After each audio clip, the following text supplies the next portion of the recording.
Well, hey, welcome to the show before the show. I'm your host, Patrick Marlette, your local game guy, with co-host and local gamer Will. Sup?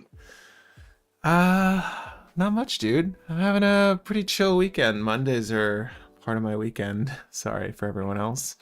I got a big Monday tomorrow, though, so... before I get to work, we've got a lot to get to work on tonight, though.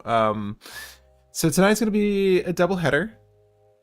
If you didn't know, it's in the thumbnail and in the titling. We're going to be discussing everything from Secrets of Strixhaven. So everything you'll want to pick up singles-wise, as well as consider for your next commander deck. And we happen to brew a lot of these legendaries on the channel, so I'm going to throw this out here now. So if you only watch the first 2 minutes or so, you'll know there's a deck for pretty much every legendary when these sets come out. All the competitively viable ones and some fun ones, because we get a lot of people, even on the Discord, that don't know we've made these decks. So feel free to look at our live stream playlist. There's a lot of legends when these sets come out, so we do try to cover them. How about you, man? Heck of a week, heck of a previous week, heck of a start to my current week. I'm not going to go into it just because tired and exhausting, but I'm here to do Strixhaven. I'm the reason why we were delayed last week, but I'm not the reason why we were delayed today, because we made it on time and we're all good and we're ready to do it. So Yeah. let's get to it. We can finally go over all the cool stuff from Strixhaven. 100%. Yeah, don't even worry about it. I am happy to jump in with, obviously, our set review first. We're going to go through this from the perspective of Commander players. So if there are cards that are good for other formats, feel free to let us know in the chat. Obviously, we're happy to talk about anything that we missed, as well as something you find interesting for Modern, Standard, whatever. But yeah, we're going to be coming at this from Commander players, so we'll be harping on those cards specifically. We're going to be going through these in Wooburg order as well, to include multicolor, colorless, so artifacts and such, and lands, of which there are a few. Not too many noteworthy ones, but there are a set of dual lands that you might potentially want to pick up from here. Hey, Wolf. Hey, Red. All right. And then we'll get into our tier list, and I'll have Will explain the bracket system for you then, but we can jump into that later. So without further ado, Secrets of Strixhaven. So any secrets you figure out from the white side of Strixhaven, Will? I'll let you start. So I have 4 cards in white. To start off, have Daydream. Yeah.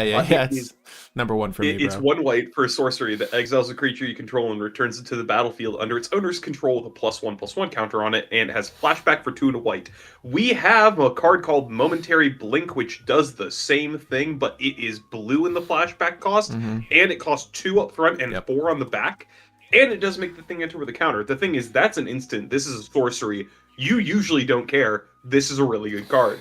Yeah, this is fantastic. It's like, I know the spell timing is probably what depreciated the value of its casting cost, but it's just leagues better, frankly. Like flashback instant, like, yes, this can be a form of protection, but this is also just solely in white, so it's a little bit more flexible with the list you can slot this into.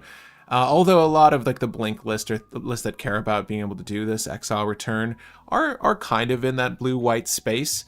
Still, this is like a new one to add to your arsenal. It's fantastic. I think the only blink commander that we've had in a long time that isn't in white was what's his name from Final Fantasy? Emmett Selch. He's the only guy who's like a blink commander that doesn't use white. Yeah, I want to say white has the lion's share of the good blink effects.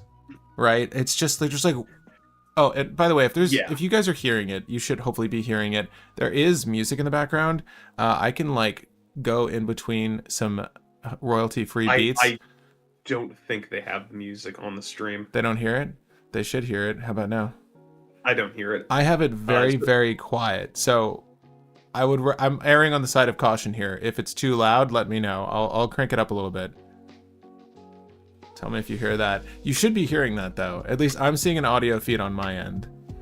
Yeah, I wasn't hearing it all in this stream, but I'm kind of like muting and unmuting it to hear. So previously I didn't hear it. I'm waiting for it to get 10 seconds, and then I'm going to double check in with whatever you adjusted. Yeah, I just want you guys to have a little background music.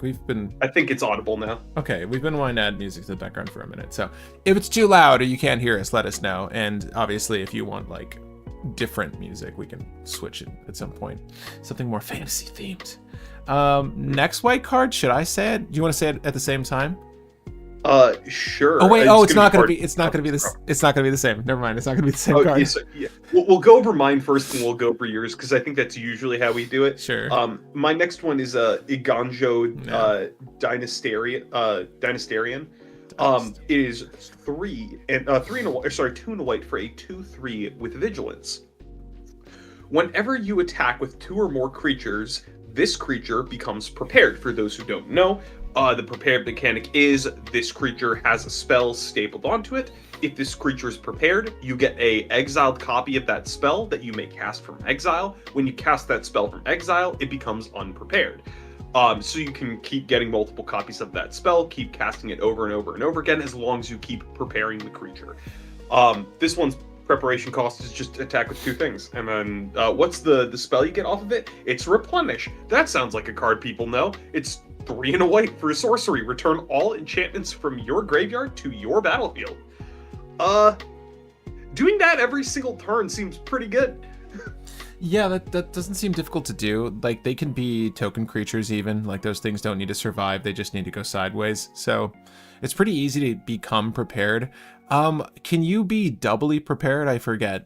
You can't stack prepares, yeah. But you can prepare multiple times in one turn. So theoretically, if you wanted, you could Iganjo Dynastarian, prepare, don't cast it this turn, next turn, cast the spell, attack, get prepared again, sacrifice enchantments, recast, replenish, right, and then do it again. Or like replenish on the same turn, prepare, replenish again, I suppose, if you wanted. Right. Yeah, so you can think of this as adventure. It's just instead of casting it for one side then casting it for the other side, it's you can keep recasting it for the other side over and over and over again whenever it becomes prepared. So preparing, it's like setting the spell to the side, and then when you cast that spell, it goes back onto the creature, which you can then prepare again later. Yeah, I think this is pretty situationally beneficial. I think for a list like Sithis, she'll probably enjoy this. Especially if you have a lot of, sacrifice this enchantment, do X effects, you'll be able to drag those back. And or if you just have any form of like mill, you'll be able to dump your enchantments that you have milled onto the battlefield and just be up to a lot of shenanigans. This is obviously not for every list. Like if you have, it's a 99 card singleton. If your list doesn't utilize a lot of enchantments, you probably don't need it, but it's good in the list that can use it, for sure. I think that's pretty much everything for that card. I have another E card though. So do I. It is Erode. Yeah. Excuse me. Erode's good. Erode, it swords to Plowshare or Path to Exile, but it doesn't exile. It destroys, but it hits Planeswalkers, and you may also target your own stuff. So if you wanted to use it as a ramp effect, this is better because you can reanimate your thing again later. It's just another Path to Exile, but it also hits Planeswalkers. Yeah, maybe you pop your own Planeswalker. Okay, you wouldn't do that, but you'll definitely maybe consider popping your own thing. I mean, sometimes there are creatures that have positives when they exit, right? Like Academy Rector, so on and so forth. So you could do that in ramp. Obviously, this is just a better, in my mind, Path to Exile. Yeah, it's better and worse because it exiles instead of this destroys instead of exiles, but it hits Planeswalkers, which is situationally useful.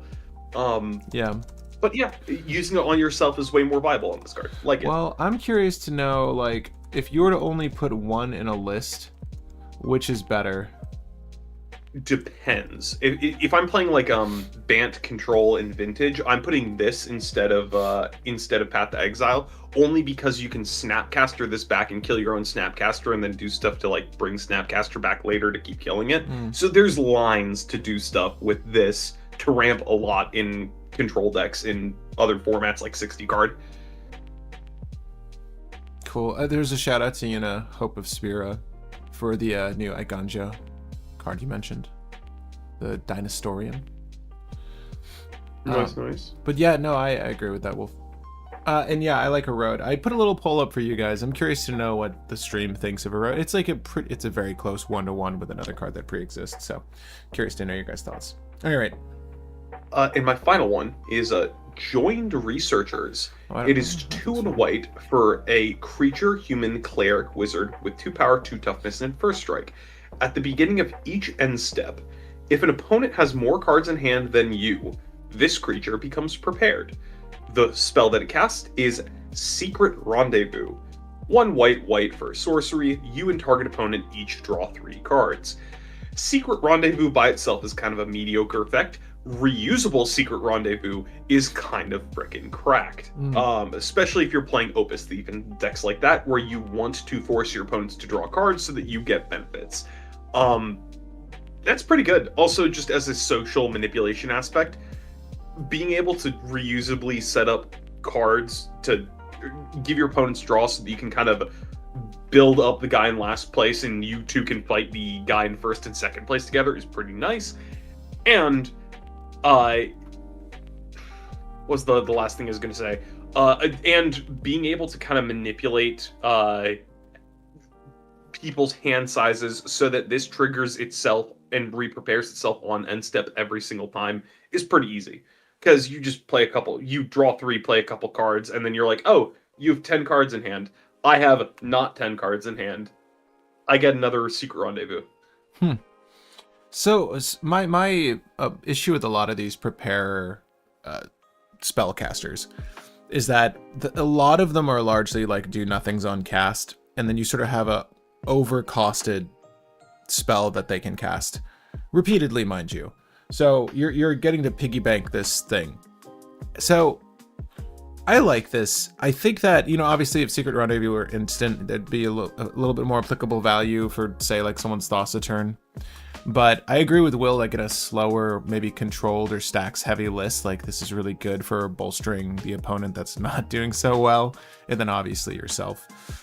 It is forced draw too. So again, it's situational, but you could have things where if opponent were to draw X or more cards, so you have like Alms Collector, you can stunt them.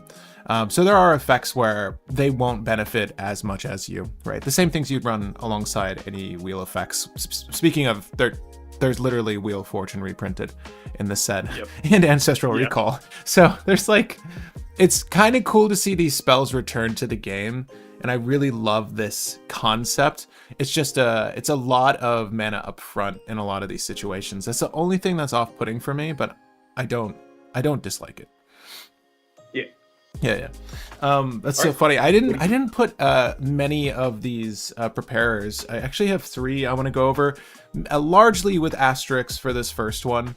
It just seems like a very good low value, high potential card, but I do want to go over it specifically for the keyword. So I'm sorry, I guess we usually go over like new keywords. We got Paradigm, Repartee, which I'm going to go over, and something else. Well, if and when we see these cards, we'll just cover them for you. But there are some new keywords to this set. It's like Paradigm, Repartee, and it's in black, I think, is usually for the other one. Yeah.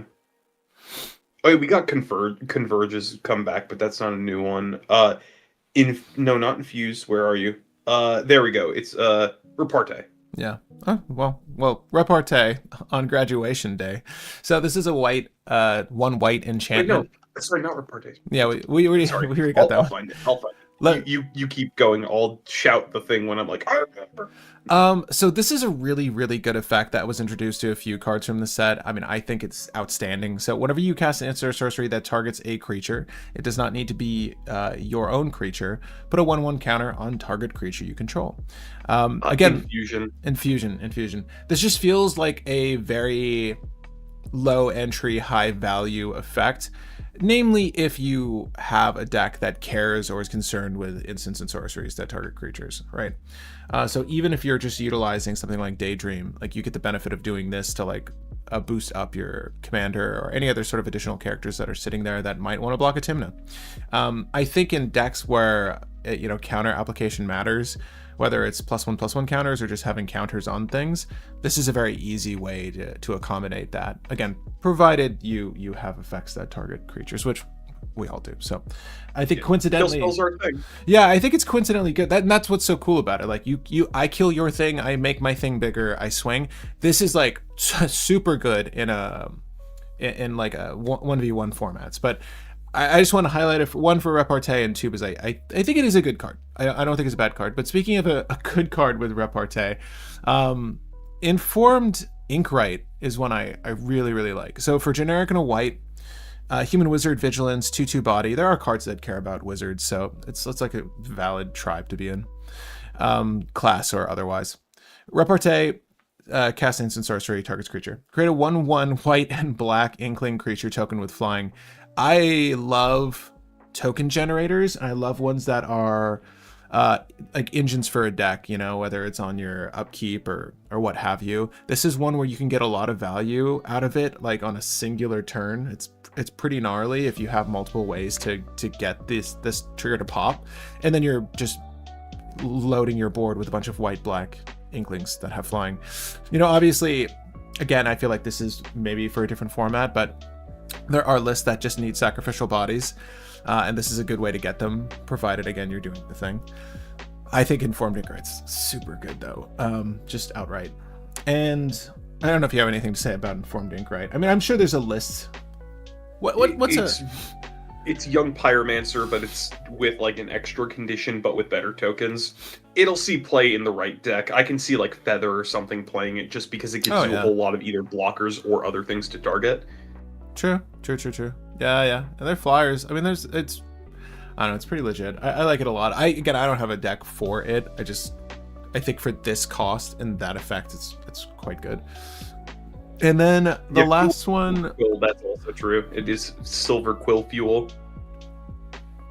Oh, yeah. I also have another repartee. I really like these ones. Again, this is big asterisks. It's not like it's going to go on every list. But Stirring Hope Singer for 2 generic and a white bird bard, not as relevant a tribe. 1/3, flying lifelink, repartee. Put a 1/1 counter on each creature you control. This is just to benefit all of those 1/1 inkling flyers. If you have a list that goes wide, like your shit's gonna be wide and tall. Like, also just want to point out the fact it puts the counters on itself too, and it's flying lifelink, which are two really good keywords. So it itself is a really good body. It makes everything else a really good body. You just need to have kill spells, buff spells, enchantment auras.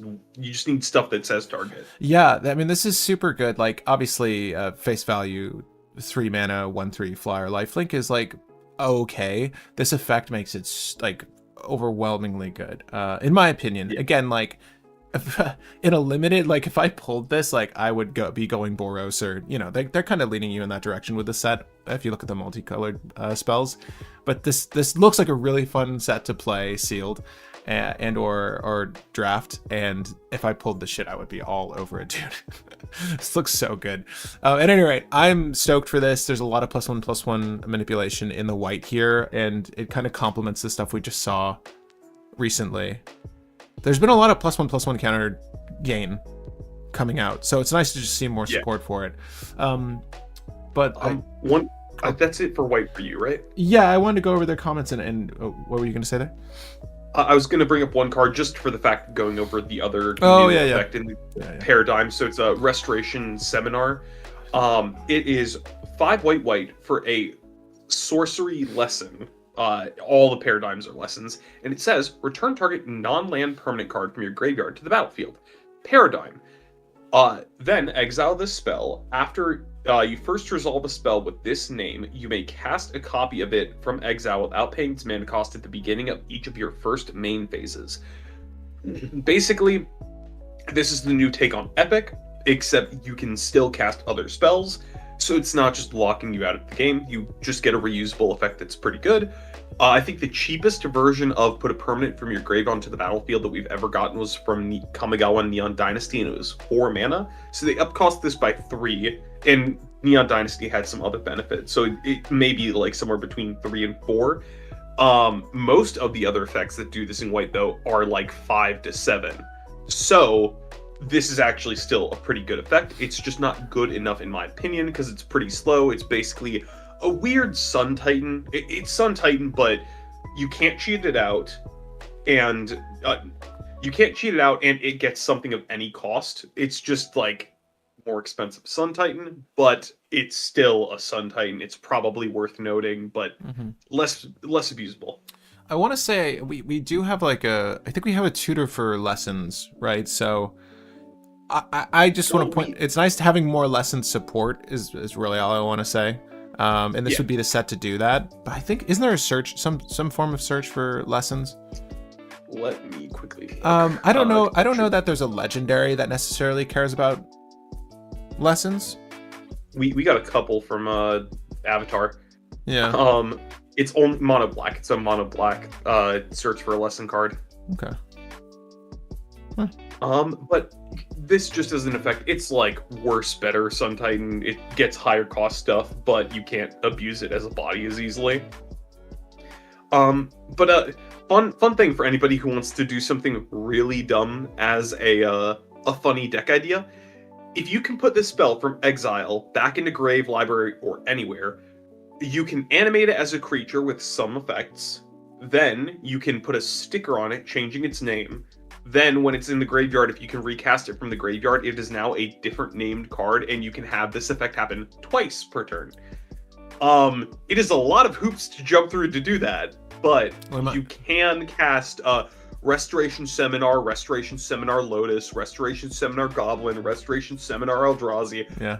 Cast all of those and just put your graveyard back into on the battlefield, because the card does not need to be in exile to keep getting the recast. You just need to exile the card when it resolves. That's part of it. And then you have a static aura for the rest of the game that recasts it. Dude, so it's funny. Yeah, what Will said, we'll run a separate lesson on this for you guys to give you the tutorial on how to make that dream come true. But if there's any other white cards you guys want to discuss before we move on to blue, let us know. And obviously we can jump back once we jump into blue too, that's fine. But you're saying for going wide, practice offense was easily your best white pull for limited? Curious to see this. Oh, yeah. You know, I saw this. I didn't think it would do so well in commander setting, but anything with flashback that just has this good enough effect is outstanding. It's a rare. This makes sense. 3 mana sorcery. Put a 1/1 counter on each creature target player controls you. Target creature gains your choice of double strike or lifelink until the end of turn. Probably throw that on the flyer. Double strike, please, and flashback. So, yeah. 2. Flashback for 2. Yeah, it's even better. Well, you've practiced it. It. That I like, and that was so flavorful. When I read that, I'm like, oh, this makes a lot of sense. Like the team gets it now. It's a really cool effect. I could see this being easy to slam into a list. Anyway, guys, blue. I'll start with blue, and then you can pick up the. Yeah, because I have a lot of blue. Yeah, I don't have that many. Okay, so my first one's an asterisk card. I did get one prepared card in here. I think this might be the only one for me. Dirger Focus Mage for 2 generic and a blue. Jin Monk. Instant sorcery spells you cast cost 1 less to cast. Really, I wrote this down because of that. Anytime there's like a new tutor, we're going to be ignoring one today. Anytime there's a new tutor, cost reduction, blink effects, like there are certain things that are just consistently good, and cost reduction's one of them. So I like this for that. And then whenever you cast an instant sorcery spell with 5 mana value or greater, there's a ton that you can work with. It becomes prepared and has Brain Geyser on the other end. So sorcery X, double blue, target player draws X cards. This could be like a finisher in some list. Obviously, it could just be incremental value, but it's on the side of you having some nice cost reduction for your instants and sorceries. I like it quite a lot. Yeah, I have this card on my list as well, purely because it's another 3 mana decent body that says your instants and sorceries cost 1 less. We've had a lot of those. This just goes into the pile, but this also gives you a good draw effect. And if you're playing a commander like Will, Scion of Peace, or Vadric, you're going to be casting 5 cost things from your hand for like 1 mana really easily, and then you're going to get a spell that your cost reduction pays into, so you do 2 blue and then you draw 7 cards, and then you're going to be casting one of those spells for 1, resetting it, paying 2 blue, and then drawing 7 cards. Yeah. Repeat. This just goes nuts in any cost reduction deck if you can get the cost reduction high enough, and it by itself is just a good body with a good effect. Um, I'm sorry. What? Uh, oh, so far as the preparing itself. Yeah, it can prepare itself with Brain Geyser, but it's not being cast from the hand. Is that what you're saying? Sorry. Yeah, it Yeah. gets cast from exile. Brain Geyser does not trigger Brain Geyser. It's the things that you can draw off of Brain Geyser can reset up Brain Geyser. Yeah, I mean it's pretty legit though. I mean the more we sit and look at it, I'm actually liking it even more. What was the commander? What was the commander we just dealt with that like reduced the cost of like X effects? Was it Silver Quill? I'm sorry. That was Zamon. Okay, so is this? I'm trying to find the decks for this. Someone was just mentioning. Someone just mentioned. Zamon is in this set, and she is Simic. Oh yeah. What about Memon? Phenomenon. Yeah. Phenomenon. Is that how you spell it? The blue guy? I think we did this deck. I think we built that at some point. I think we talked about wanting to do it, but no, maybe we did the Izzet one. Oh, I think the last deck we did that like cared about reducing things was it itself doesn't care about X cost, but it was Dawn and Wrath. Oh, I think it was Dawn and Wrath was the previous one that we did that gives your next spell affinity for artifacts. Oh yeah, but it's pretty legit though with X effects. Yeah. So like, this could maybe go in there. Well, Dawn and Wrath aren't. No, they're blue and red. There is it. Yeah, there is it. Okay. Any rate, sorry, worked that over. Next card, Exhibition Tidecaller. Oh boy, this is a really good one drop. Sometimes we get good one drops. This is one of them. This has Opus. So it's a blue Djinn Wizard 0/2 body. Opus is the other thing that we didn't cover. That's the other keyword we forgot. Bruh. Whenever you cast instant sorcery spell, target player mills 3 cards. If 5 or more mana was spent to cast that spell, that player mills 10 cards instead. That's what Opus is, right? So I think it's 5 or more is the trend here. This is really good mill. I like this. Is it better than like a Hedron Crab or something? Maybe not. But I think for a spell slinger list, holy crap, there's a lot of mill happening. And if you're let me give this to you already, Patrick. Huh? Gale. Yeah, Gale exactly. Water Deep Prodigy. Yeah. Right. So like depending on your list, this could be quite good tech. And again, it's in that one CMC slot. Like we love seeing really good effects that we can just drop early. Something to do with our fast mana and then sort of build up our board state to include our graveyard. This is really, really good. Yeah, people run what's it called? The Surveil one when you cast the an Dragon Caller? Dragon Rage Channeler. Dragon Rage Channeler is a card people play. This fills your grave up significantly faster than Dragon Rage Channeler, but doesn't trigger off casting artifacts or enchantments. Yeah. However, it can mill you a lot faster. You don't get a Surveil, you have to put it into graveyard, which is the other risk. But if you're playing a commander that just says, I don't care what's on top, I just want it in the graveyard, this is amazing. Like, you put this in Emmett Selch, you put this in Gale, you put this in a lot of different things that care about the graveyard, like Oscar. Yeah, dude. There's a lot of good commanders that would just say, yeah, I'm playing that. Yeah, Exhibition Tidecaller to slots. Yep. Yeah, if you're an Izzet and your strategy is to play Underworld Breach. Yeah. Yeah. You're in a good place. Sorry, I need to sneeze. 1 second. Okay. Oh my gosh. I've been sneezing all day today, man. My allergies are kicking my ass right now. I do also want to say Exhibition Tidecaller, just another one drop that you can play into the Kitsune technique on turn 2 in Modern. I love that. I love the fact that Teenage Mutant Ninja Turtles made it so that Hedron Crab attacking on turn 2 is the scariest attacker in Modern now. It isn't actually the scariest attacker in Modern, but it's hilarious that you can just go like, I take the 0, then you go, cool, sneak Millhap your library for 2 mana. Mm-hmm. Love that. It's so mean, and this fits the pile perfectly. The blue 1-drop is Grinding Station for a Breach utilizing rituals. Yeah. Like what Red was saying, like Rite of Flame, Underworld Breach, Exhibition Tidecaller.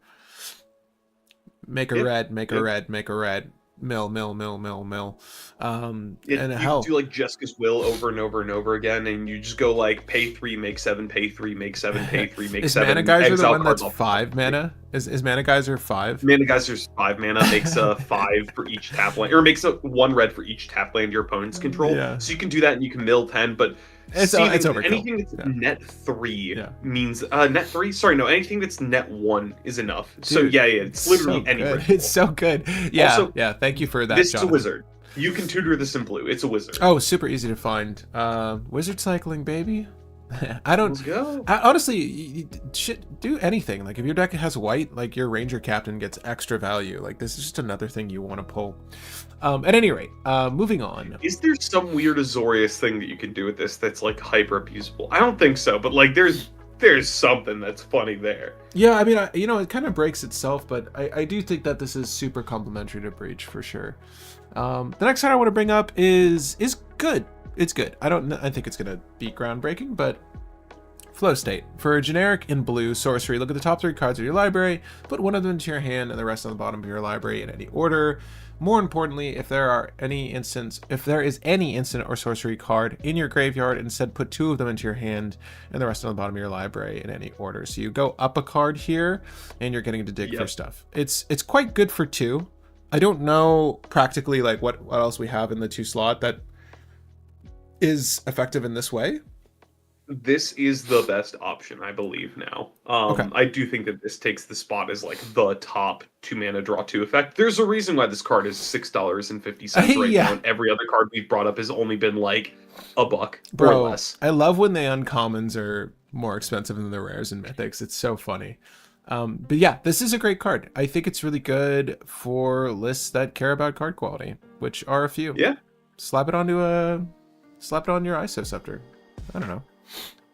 Probably not, but that's okay. The Dark Ritual or Snap with Rog works as well on the boy. The Tide Calling. Yeah, the mill. And the last card I have is where are we? I think I might be on the other page. Okay, Pensive Professor. This is not, and this is an asterisk card, but it's going to give me a chance to talk about Increment. Yeah, the other keyword that I also forgot. Yeah, bro, I know. There's a few from this set. They're all kind of like variations of things we've seen in the past. It's a common trend with Magic. That's okay. Why reinvent the wheel? But they are. Different coat of paint. Generic double blue human wizard O2 body increment. 0/2 for 3. This is shit, Pat. Well, whenever you cast a spell, if the amount of mana spent is greater than either this creature's power or toughness, put a +1/+1 counter on said creature. Whenever one or more +1/+1 counters are put on this creature, draw a card. So, yes, this would be a do nothing on cast, but it is decent draw in blue. I think that this is actually quite effective. It's gonna be a mid blocker when it comes down, and it will become an increasingly better one as the game progresses. It is quite easy to trigger this, what with all of the free if you do such and such effects. Like I think you can get up to 5 pretty coincidentally easily and get 5 draw out of this in the long term for someone who's just sitting there and like helping you maintain some board presence. Like if you have a Walker Legendary as your commander, or it's just, again, just a relevant blocker. Obviously Reach or something would make this even better, but it looks like the dude's floating as well. That's it doesn't matter. At any rate, I think it's pretty decent drawn blue for a color that might need it if we're Stick Studies banned one day. But I don't know if you have any thoughts on this one. I thought it was okay.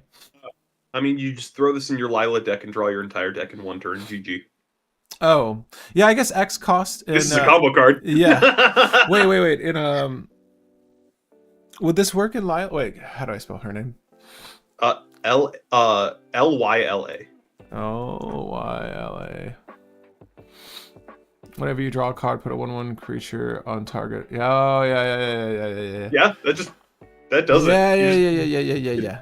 I guess that's the more important part. Like, I know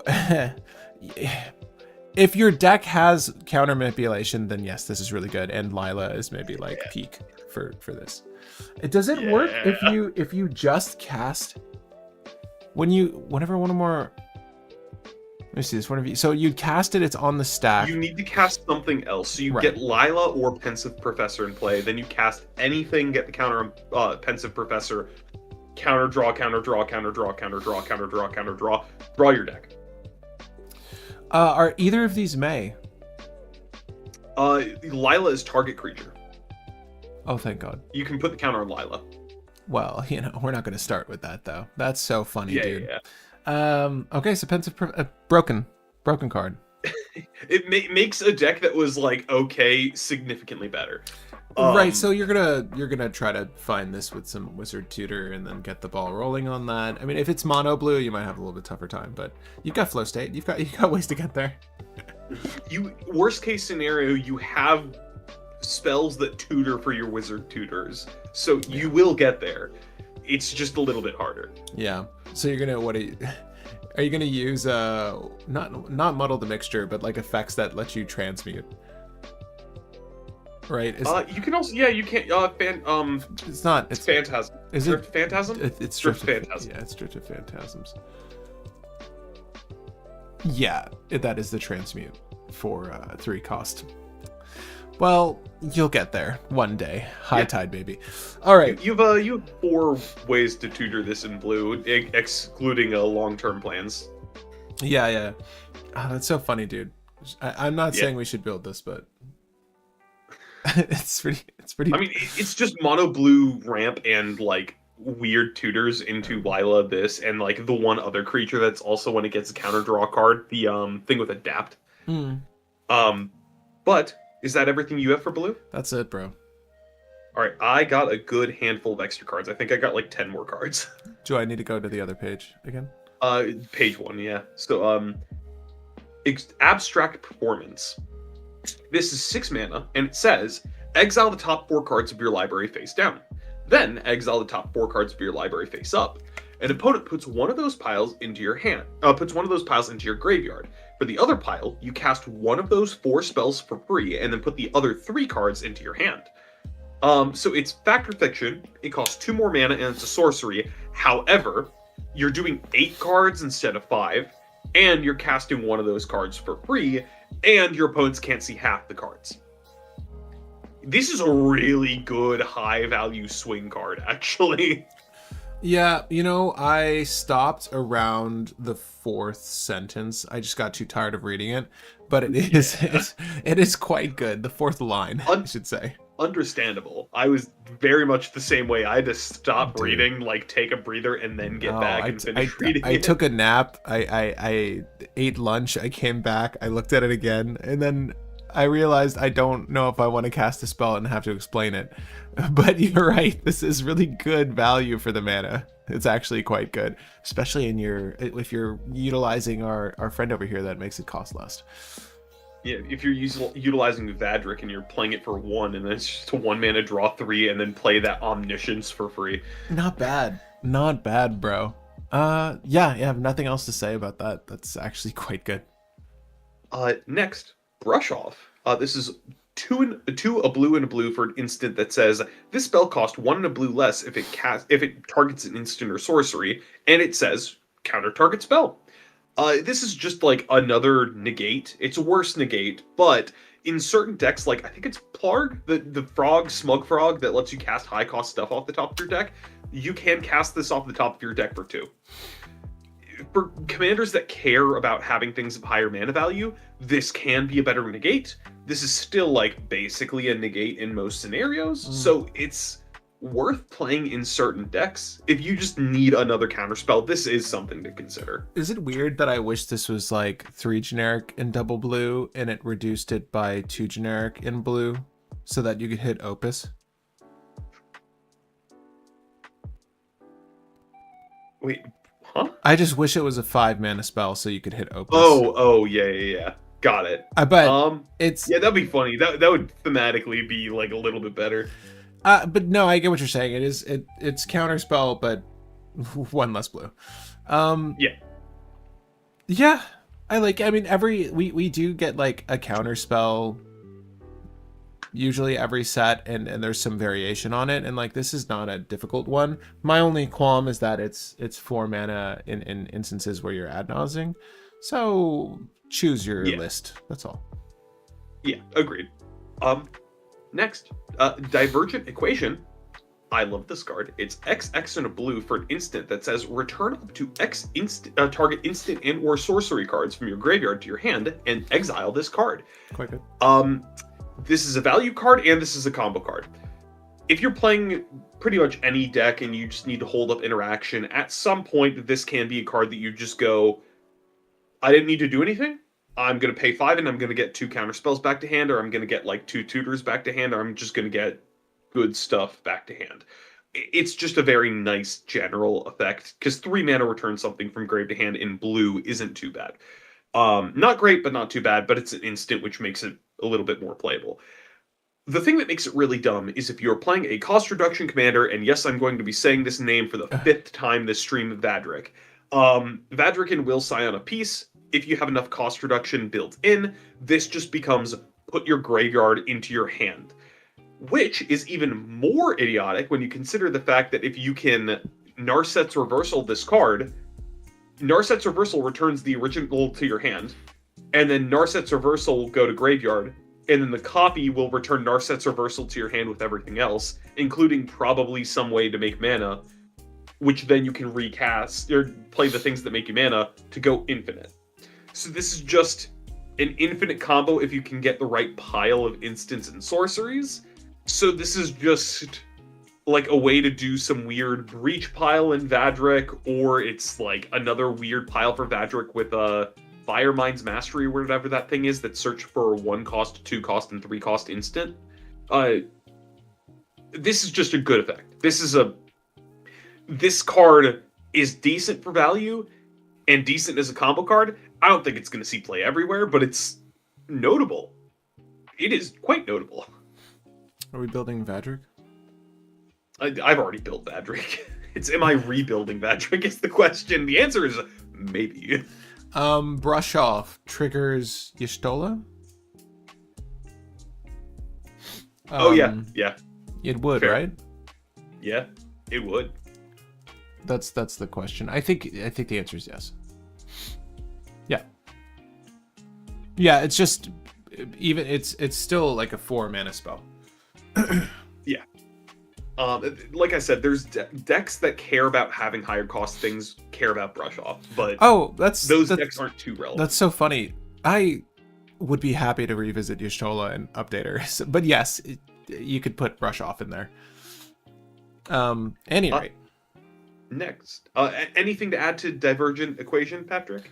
No, it's a unique effect. I mean, is this also a $6 uncommon? Probably not. No. Okay. No, it's fine. It's funny because like I can't think of any list that I would want to use it in, but it seems like Vadrik very specifically wants it. I think any list that runs Snapcaster Mage plays this instead. Purely because this exiles itself. It doesn't exile the card you get back to hand. And this can get more things. The only downside is it costs 1 more than Snapcaster Mage. But it has so much upside that you don't care. No, nothing to add to this one.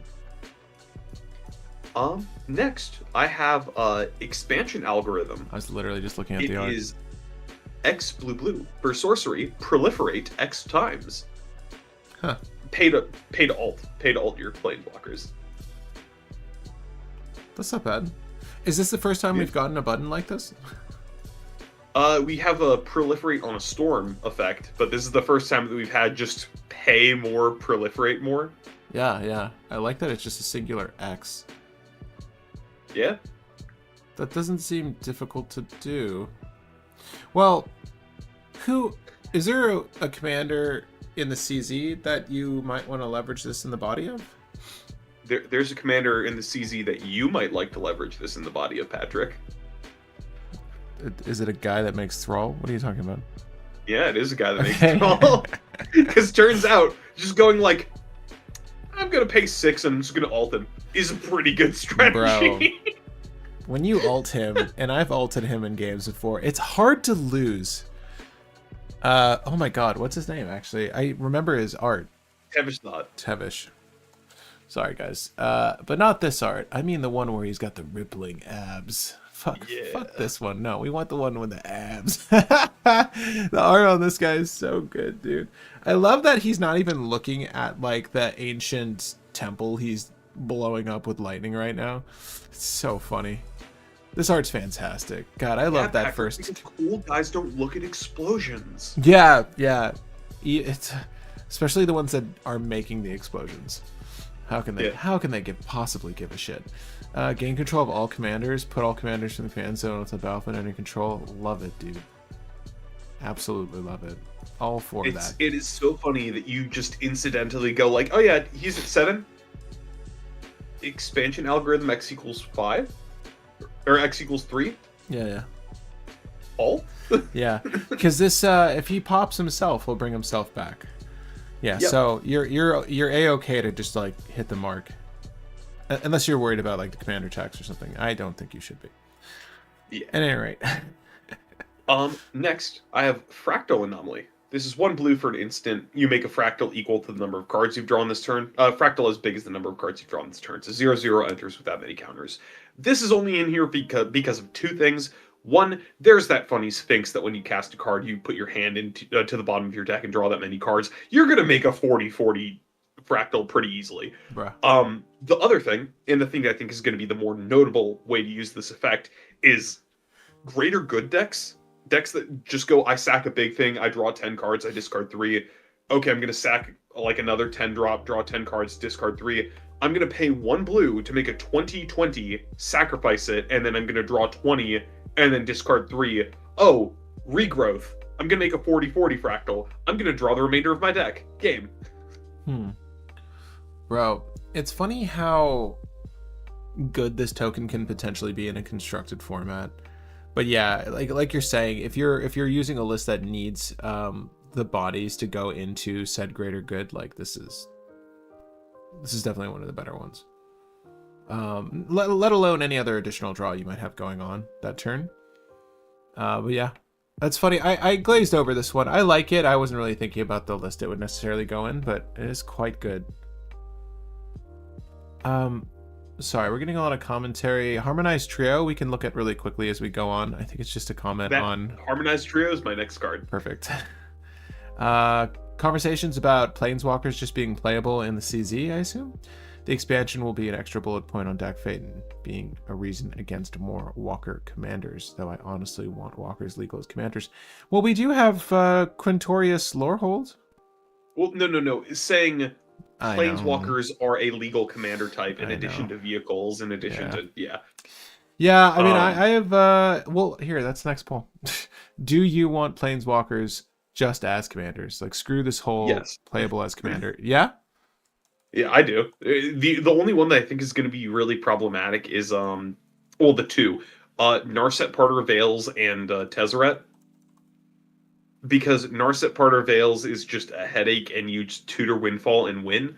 The Tezzeret that searches for an artifact that costs X or less is basically better to Fairy, but is also just another 1 ring commander. Oh yes, please, Lord, please. Let me get there. That shit's, dude. I love 1 ring decks.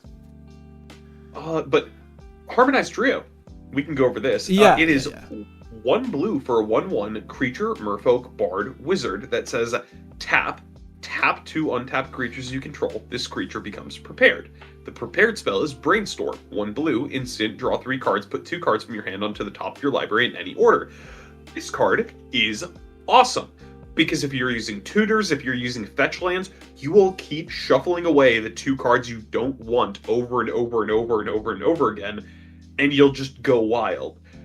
Outside of that, this is really easy to prepare. You can prepare to instant speed, so you don't need to worry about like holding up blockers because you can just go, oh, I'm going to block with things. I'm going to tap the 2 things I just blocked with and this, and then I'm going to brainstorm. Okay. Also, good effect if you do need to get cards back into your deck to do some abuse effects. Because, hey, if you're brainstorming every single turn, you know what the top card of your library is going to be for random effects that care about the top of your library. So, does crazy stuff. Yeah. This fish is jacked, by the way. Yeah. More abs. I don't know if that's a six-pack or if those are gills, You think like those? scales, You think those are whatever, just like, large scales in the formation of abs? That'd yeah. be so funny, dude. These merfolk act like they've Because got it. if you zoom into the picture, it's like very pointed, rigid abs. Yeah, facts. Yeah, she So I'm needs like, I to. think those are scale gill things, but also Bro. sure abs. No, she needs to get on Tavesh Sat's workout program. Tavesh Indeed. Sat's. Why is that name like? I'm struggling with Svat. that name. Tevish Svat, I think. Svat? Anyways, Next is Leitmotiv Composer, thought you'd go there. or Lit. Leitmotiv Composer. I don't know how to pronounce that properly. Nah, I have a lot to say about this card. Feels like a Two to blue for a 2/2 that says when this deals combat damage to a player, draw a card. When you cast an instant or sorcery with mana value 5 or greater, create a token copy of this. Opus? You can pay 2 and a blue, and creatures with this creature's name cannot be blocked this turn. Mm-hmm. The reason why I talk about this card is because, ignoring Commander for a second, Vintage and Legacy, Gush and Force of Will are playable cards that cost 5 mana that you're casting for free very commonly. And there's a couple other like black things that you can cast for free for not too difficult. So if you play this, you just go, I'm going to make 8 of them. I'm hitting you for 16 and drawing 8 cards. That's not bad. Lord. Yeah, and then just maintain a shit ton of interaction. Huh. Yeah, it's good. I mean, yeah, would this go... What does... This feels like it slots into a slower list? Yeah. This is good in any deck that tries doing control things. It's primarily decks that just run every copy of like Force of Will and all the other random things that cost 5 or more that randomly cast for free. Yeah. It's like a weird control deck. All those blue decks that run Force of Will, you know? All of them. Yeah. But yeah, just even as a 3 mana draw an additional card every turn on a body, this is pretty good. And if you're making a couple more tokens of them, great. Honestly, great. More drawn blue, brother. Yeah, the pretty decent draw engine. I do in fact like it. Do you think Tamiyo Field Researcher as potential game changer commander planeswalker? I think Field Researcher's the one that becomes Omniscience, right? I want to say yes. Tamiyo Field Researcher, draw 3 cards. You get emblems says you may cast spells from your hand without paying their mana cost. That is completely fine. So Yeah. if I remember correctly, the thing that people were worried about for this is you can downtick to annoy people, and occasionally you just ETB and alt with what's it called, Doubling Season. You play Doubling Season, you play Tamiyo, you immediately alt, and then you have an Omniscience. The thing is, that is you need to find the 5 mana card, play it, play your commander, and then alt your commander to do that, and then you draw 3 cards and you have an Omniscience. You can also just ramp into Omniscience. Mm-hmm.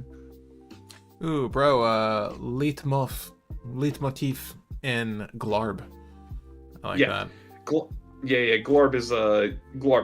Glarb does things. Also, Glarb is the one that I called the other thing previously. Yeah. Smug Frog. Smug Frog, yes. You said Blarg? Whatever. It's fine.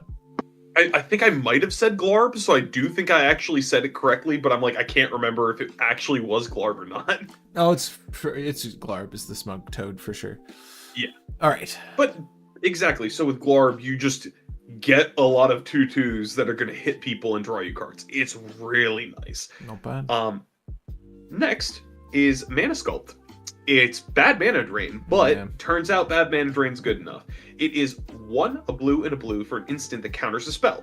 If you control a wizard, you add an amount of colorless equal to the amount spent to cast the spell at the beginning of your next main phase. It's bad mana drain, but bad mana drain is still a good card. You play this in a lot of mono blue decks. Good card. Provided you have a wizard. Correct. Yeah. You're a wizard, Anala.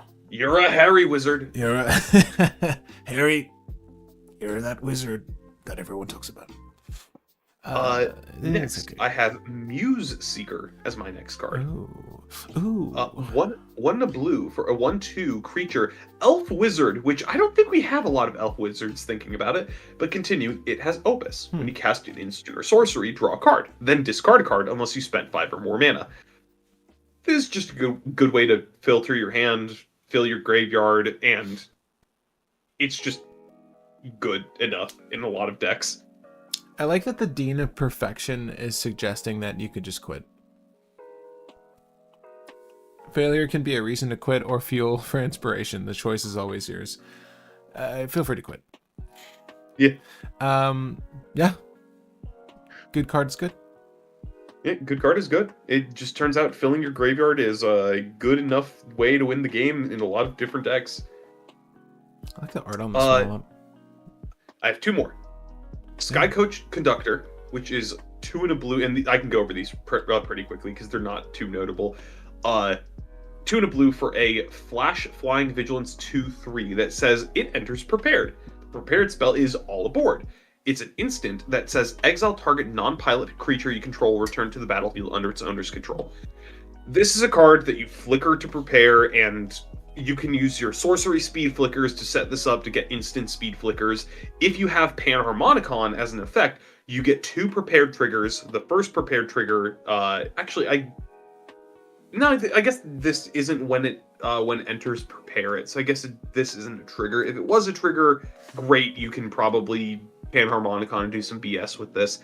But just as a way to consistently give you flickers by flickering this means that you can do infinites with Displacer Kitten. You can set up your sorcery speed flickers to set up an instant speed flicker for whenever. It's just a good filter. Are you sure Displacer Kitten's not a pilot? No, you flicker anything else, and then you trigger Displacer Kitten to flicker this, and you can flicker anything else, and so on and so on. I love how happy he is. I just realized he's holding his little hat. So yeah, he's so happy, dude. Final card, Wisdom of Ages. Yeah. It is 4 blue for a sorcery. Return all instant and sorcery cards from your graveyard to your hand. You have no maximum hand size for the rest of the game. Exile this. This is just good. It's another you have no maximum hand size for the rest of the game effect that also just goes, oh, I've been putting things into my graveyard? That's my hand now. Dad, I want Glarb to be a guest lecturer at Strixhaven. I mean, he could. He should. That's it for blue. A lot of blue. Like always. But if there's anything else from blue you guys want to talk about, let us know. Obviously, we'll talk about it. But Will, you can lead the charge on black this time. I only have like 3 cards in black, so I have a handful of them. I have 8. God, okay. First, I have Changing Loyalty. Yeah, 2 to black one. for a flash enchant creature that says, when the enchanted creature dies, return to the battlefield, but this card has Replicate. So when you cast this, you may copy it for each time you paid its Replicate cost, which is 2 generic. This is just ignore the Replicate effect. This is just 2 mana flash, protect a thing is pretty nice. I steal your girl. Being able to replicate cards is even nicer. Yeah. There's probably combos with this. There's probably decent synergies with this, but this is just a good protection card that can annoy some people and give you a lot of enchantments on board at once, which is good for constellation triggers and other things. Yeah. I mean, I think it's pretty solid. I don't know. It's when you can't really do this to someone's commander, but right, because they would be able to just say it goes to the CZ. When an enchanted creature dies, returns to the battlefield. Yeah, anytime it would change zones. But I mean, just joint that stuff. Isn't it's this good from? Steal effect. This is from the commander set, right? Yeah. It's a little awkward. I like this thriller outfit that this one dwarf man thing is wearing. At any rate, that's my 2 cents on this card. I wrote it down too. It's decent. Shattering Spree is still my favorite card with Replicate. Yeah. You can quote me. Next, I have a Forum Necroscribe. Huh? Okay. Let's see, there we go. Forum Necroscribe is 6 mana for 5/4. It has Ward, discard a card. Whenever you cast an instant or sorcery that targets a creature, reanimate a creature. Yeah. That's not doing anything in cEDH, but in casual, this is doing a lot. Ooh, this marks the first, I think, for trolls. A troll Huh? warlock. Yeah. Or maybe the first troll. There have been plenty of trolls in Magic's history, I'm sure, but maybe the first on a card? Sky Coach plus Kikijiki plus Stormkill Artist was what immediately popped into my mind. Popped up for me, excuse me. See? Narset Transcendent with that the many proliferation cards from the past few years. Forum Necroscribes is just a little costly. That's my only qualm with it, but it's good still. Yeah. I mean, you're in the Yeah. colors of Reanimate, so it's like you can get there. Yeah, it's reanimates rituals and kill spells, which is everything you need to get this card going. So it's a cool effect. I wonder if there's like some old stick fingers abusable setup that you can do. Mm. Like if there's a Archaeomancer that you can there's no like weird green Ewit that you sacrifice to return something else from graveyard to hand, but if there was, you could probably do something with that to go infinite. That card must exist, man. It has to. Maybe. That must Next, exist. great. Sorry. Grave Researcher. 2 and a black. At the beginning of your upkeep, surveil 1. If there are 3 more creatures in your graveyard, this becomes prepared. The prepared spell is Reanimate. A black sorcery. Put target creature card from a graveyard onto the battlefield under your control. Lose life equal to its mana value. This fills up your graveyard, and then this just becomes prepared on your upkeep, every single upkeep at some point, on a 3 mana 3/3 body. Another troll warlock. Yeah. I'm sorry. The trolls are into the dark arts in this set. Indeed. Yeah. I mean, I love Reanimate, and I love a card that is, what am I trying to say? Self-fulfilling? Yeah, this just becomes Reanimate every single turn as well at some point. I can see this being played in like Thrasios Tymna just as a really, really annoying effect because you have to kill this before killing that big, dumb, scary thing that comes out. True. And it's just a Reanimate on a stick that will stay there, so at any point, if you discard the scary thing to hand size, people have to immediately kill this thing. Or this will find the scary thing and put it into graveyard, and then you immediately reanimate it. This is just a good... And this also lets you turn your Worldly Tutor and your Vampiric Tutor into an Entomb. So it's a good card. Yeah. Not bad, Troll Warlock. Not bad, Troll Warlock indeed. Next, this is one of my 3 usual rule breaks in this, because it's a legendary creature. Oh. However, this is amazing in the 99. It's a Moseo, Vane's New Dean. It's 2 and a black for a 2/1 flyer. Bird Skeleton Warlock. So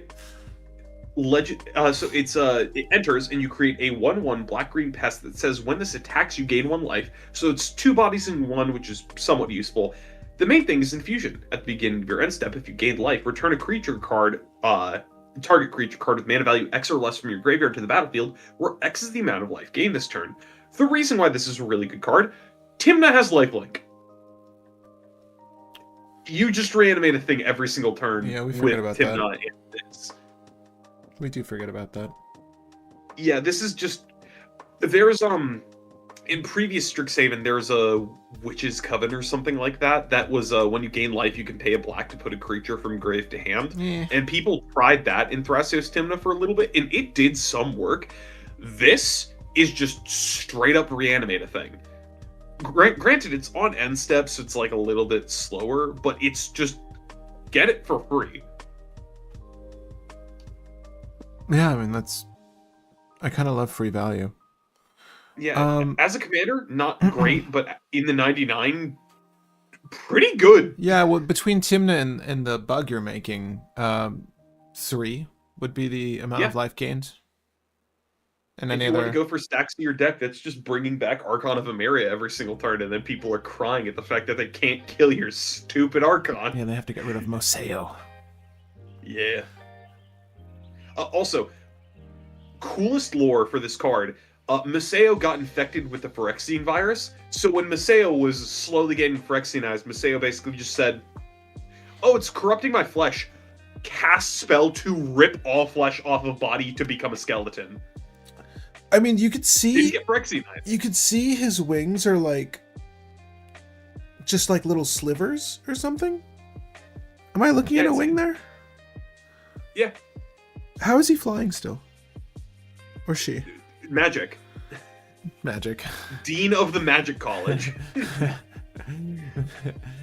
Vane's new dean, yeah. Okay, quite skilled. Maseo is going into my Beator deck.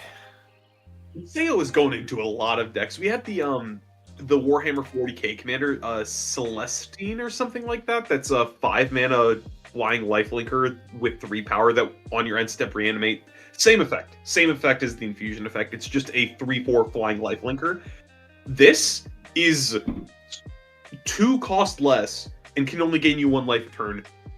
But who cares? It is quite good.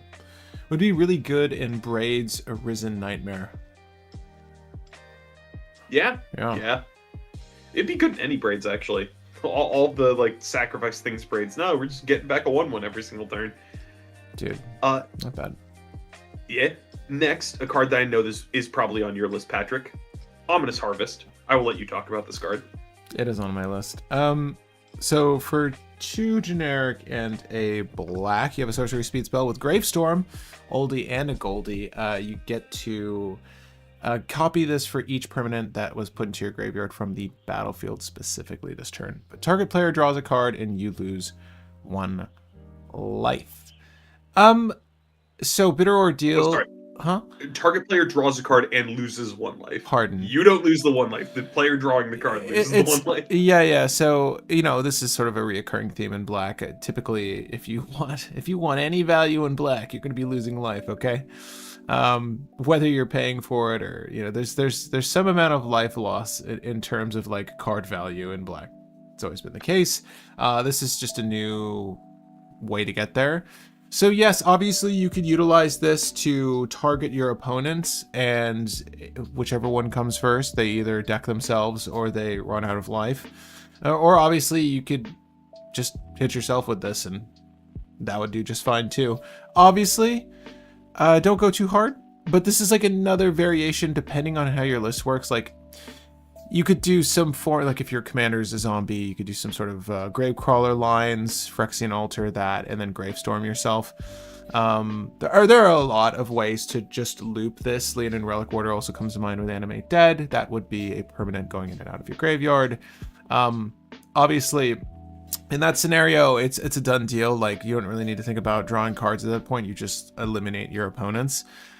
But I wouldn't say, I don't know that it's great value. Just like Bitter Ordeal, it's more of a finisher than anything, but it's just another option and I quite like it.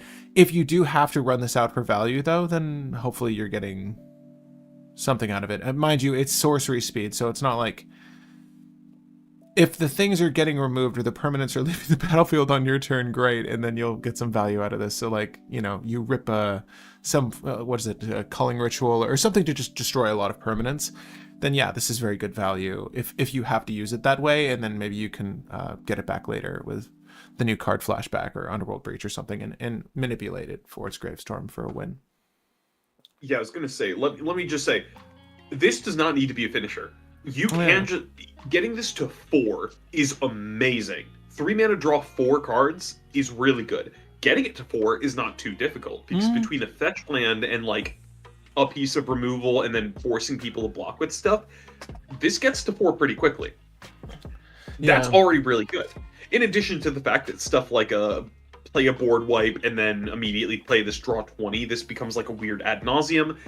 Culling Ritual, play this, Culling Ritual, play any tutor, grab this, play it, draw like 20 cards, or not 20, let's draw 10 cards. Usually you get around 10 off Culling Ritual, and then just keep going is really good. Yeah. And then also, it's a finisher, because if you do any loopable effect, you eventually just go, okay, I'm going to play this, divide it as I choose.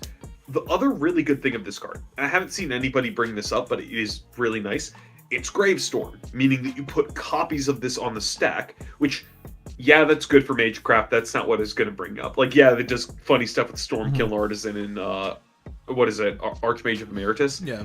The good thing is you draw each card individually one by one. So if you ever hit Vampire Tutor, Worldly Tutor, Mystical Tutor, Enlightened Tutor, you immediately cast them and then draw the thing you tutored for. So it's a really good tutor setup as well with those to set up some kind of combo line to go infinite. Yeah. So That's kind of funny. Like if you would, not to say that this is the scenario you need to run it in, but if for whatever reason your options are limited to just targeting you, it is kind of cool that you can layer it in a way where you can still set up a win for yourself with the appropriate tutors. That is true. yeah, It's, I guess the only thing that can stunt it is like a mind break trap or what else? What else can interact with a bunch of gravestorms? well, Stifle. A flusterstorm. You can Stifle Gravestorm and then just draw one. Yeah. True. Sorry. Continue. All right. Go into the next. So first Oh yeah, off, it's good. Good card. It's good. Thank On you. this harvest, good card. We like. I think that chat likes this card too. I could gather. Yeah. Such a really powerful card because it's just really good draw into a finisher. Yeah, this is. And it kind of sets up its own combo. It's so. I would say this is better than Bitter Ordeal, and yes, it should work with treasures. Treasures do go to your graveyard, and then as a state-based action, tokens will clear from your graveyard, right? So any form of token, but namely treasures. Yeah. Next, this is a black card that starts with R, and it's the only notable black card starting with R. It's a Rabbit Attack. Yeah. Sorry, Ral. I like the Ral, but yeah. It's not good enough in my opinion. No, but it's okay. Granted, I think that Ral's actually a decent in 60 card. For Commander though, Rabbit Attack, 1 and a black, instant. Until the end of the turn, choose any number of target creatures you control. They get +1/+0 and gain. When this creature dies, draw a card. Probably the more In important any part. deck. Yeah. Yeah. In any deck where you're just playing a good handful of creatures at any time, this is just, oh, you tried to board wipe me? 2 mana, I'm drawing 10. It's an instant. It's really good. It's also just a combat trick, which is, once again, really good. Yeah, it is instant. Yeah, that's so funny, dude. You could get your draw in that way too, and maybe in exchange, right? Kill one of your opponent's things. It's just a lot of draw for very cheap, depending, as long as you're playing the right deck. Right. Somebody's like, I'm gonna swing at your Tevish Zot with everything, and you're gonna go, cool. I'm gonna play this and block with 6 thralls to draw 6. Thanks. Yeah. Or those inklings. Also, my thralls are now punching your guy back because they have 1 attack now. Yeah, this is where the informed Inkred comes in handy. Okay, guys, get your draw. I like it. My one second to last is where is it? It's Scheming Silver Tongue, which is 1 and a black for a 1/3 flying lifelink creature vampire warlock that says at the beginning of your second main phase, if you gain 2 or more life this turn, this becomes prepared. The prepared effect is Sign in Blood, black, sorcery, target player draws 2 cards and loses 2 life. Once again, Tymna. You just put this in Tymna and then you have a Sign in Blood every single turn as well. Yeah. It's another draw effect for your Thrasus Tymna deck, and it's a decent body because it's a 1/3 flying lifelinker. It's just a good blocker. I'm sorry. We're getting asked about, does Super Shredder is when leaves, so I'm so sorry. Does Ominous Harvest work like Super Shredder with player removal? Whenever another permanent leaves the battlefield, put a 1/1 counter on Super Shredder. The Gravestorm is very precise. It needs to, I'll just look at it again. So, I don't know if how Super Shredder works to the player losing. I believe all their permanents get exiled. Gravestorm says the cards have to go to graveyard. When a player dies, all their cards get exiled. So they don't go to the graveyard. Yeah, exactly. Super Shredder is when leaves, so cards don't have to hit the graveyard. Or they won't. Okay. Where are we? Scheming Silvertongue. Yep. Everything you said. Yep. No notes. Yep. It's just a decent draw outlet in black. final card, and this is probably one that you also have on the list because I think this is the best board wipe we've gotten in a good while.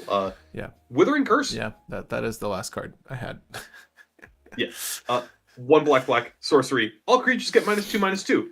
Not a bad board wipe considering that people like playing small creatures right now. If you gain life, destroy all creatures instead. Pretty good. Yeah, I mean, at a pinch, I think this is fantastic. Obviously, destroy all creatures can hurt you too, but if you are in a shitty way, this is quite good. Yeah, I mean, it's really matchup dependent. I think, you know, sometimes you'll probably put this under the Chrome Mox, but if you know you need this, or frankly, like, killing 2 and under, this hits a lot. A lot of pesky things that come down. I mean, I'm thinking of Bowmasters precisely right now, but there's just a lot of really good value creatures that come down early, and you can just eliminate all of them. You know, even the new 1-drop we got from blue, like, just, this is a really good way to nuke them. And then obviously the infusion helps a lot. I don't know how many decks just have coincidental life gain, apart from Timna, but it's funny, we never really think about the life gain because you're losing the life in the aftermath, but yeah, she is gaining life technically. Yeah. Good card. What am I looking at? Black Patrick? No. You literally hit everything I wanted to talk about. Withering Curse was the last card. But I pass that question off to you guys. If there's anything you want to... it sounds like it's Stensian Sanguinist is my main card. If anything else as well, we're happy to talk about. But 1 black for a creature vampire cleric with 2 power and 2 toughness. Whenever you attack, target creature you control gains death touch until the end of the turn. When that creature deals combat damage to a player, this becomes prepared. The prepared spell is Exsanguinate. X black, sorcery. Each opponent loses X life and you gain that much life. Yeah, it's a game ender. You just pay a lot of mana and you just keep exsanguinating every turn. Giving something death touch is also just a very notable effect, and it's death touch until the end of the turn, which is relevant in some decks. So yeah, 2 mana effect that just keeps giving a creature death touch every turn while also giving you the ability to get exsanguinate every turn. Pretty good. Nice shout out to Bontu, by the way. Bontu's Last Reckoning. We have come a long way. Yeah, Stensian Sanguinist, good card. She's potential game ender in Baracco's Skilled Artisan cEDH list. Anything that is big mana and may like to swing. Yeah. Yeah. Love it. Love the dagger too. I feel like that should be an equipment. Like, this is such a unique dagger to just have as part of a creature's artwork. Anyways, moving on. I will go through our red cards first. I have very few. I have 6. Okay, well, I'll get 2 of yours, I'm sure. Both of mine are right next to each other. And they both start with F. We have Fateful Tempest with an asterisk. For 2 generic and a red, sorcery, Council's Dilemma. I don't even feel like I should go over this because I know which way they're going to vote. But in the right deck, this could be pretty devastating. So I'll do it. Council's Dilemma is a fun... Well, I'll do the Cliff Notes version because, once again, this is a massive paragraph. Yeah. Players either vote to have you mill a card or exile the top card of your library and you may play that card this turn. For every card milled, each opponent loses life equal to the mana value of the card milled. So you either get Impulse Draw or burn people down. Yeah. For 3 mana, pretty good effect because it's, in the worst case, in both the extremes, more likely than not, this is either going to be you draw a card and your opponents make you mill 3 and then you hit people for like 10. Yeah. Because you're going to hit like 1 high cost card, 1 land, and then 2 middle of the road cards, 10. Or you're going to full send it and you're going to get to 8, let's say. So you're going to hit them for 8 and then draw 1 card. Or people are just going to let you draw 4. Or you're just going to full send it on yours and also just say, I'm just going to full mill you guys, you're going to take 10. In the right deck, if you're running high CMC stuff, you kill people with this. It's pretty gnarly, dude. Because it's rare that they're going to want to give you the value, the perceived value. It's like life is predominantly used as a resource in Commander, and with 40 life, you're pretty cool to take a little bit of damage. But yeah, if you, I don't know, like, Trying to think of the decks that are gonna like rip a scroll rack and like stack the top of their deck, or that'd be funny to make a Patrick. huh.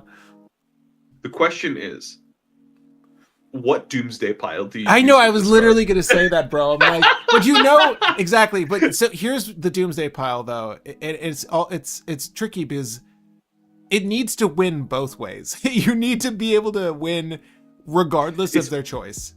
what 4 cards? Because you You're at the voting. very least You always happens first, and the exile always happens second. Yeah. So the bottom 2 cards can be a it can be a like whatever combo you want it to be. And if you have like Draco and then like something else, that's 30 damage. So it's like what 10 like you always say exile, then it's like, okay, what 10 cost card combos with another card to win you the game? That's so funny, dude. I mean, this would be such a weird pile finisher. At any rate, I love this card. I think it's very unique in the space. It feels very high value. I put asterisks on it because I can't think of any decks that don't have a better alternative to their Doomsday pile. But I was thinking Doomsday. I'm like, that's really funny, man. It's so funny. That's really funny. And the other card I wanted to bring up that I do quite like and I think is pretty good is Flashback. So for those red lists that just need a little extra value, it's almost like you have a second Pyroblast. So for red, target instant sorcery card in your instant speed. Target instant sorcery card in your graveyard gains Flashback until end of turn. The Flashback cost is equal to its mana cost. This is just a really good way to recur value in decks that don't have it like that. Or control. It's another Snapcaster in red. Gets you that kill spell, gets you that counter spell when people don't expect it. Yeah, I mean, and it's good because it adds to, if there's a lot of things we've seen from the set alone that say like, for each instant and sorcery you cast, there's a relevancy to this being an instant as well over Snapcaster Mage, and it's a little bit more cost effective than Snapcaster, though. In most instances, it's better to have a body.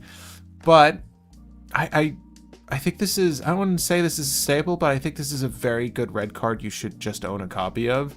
I mean, that's what the stream is for. We're trying to point you in the right direction for singles. This is a good one, I think, that can be played in a lot of decks. Like, it doesn't even need to be a spellcaster list. I think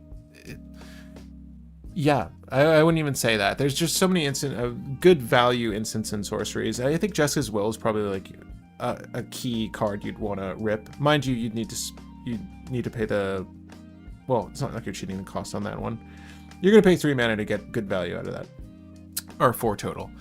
I like it. What are your top decks for Flashback? Well, I mean, you put it. Let me just put it in a way that's going to make this card seem even better.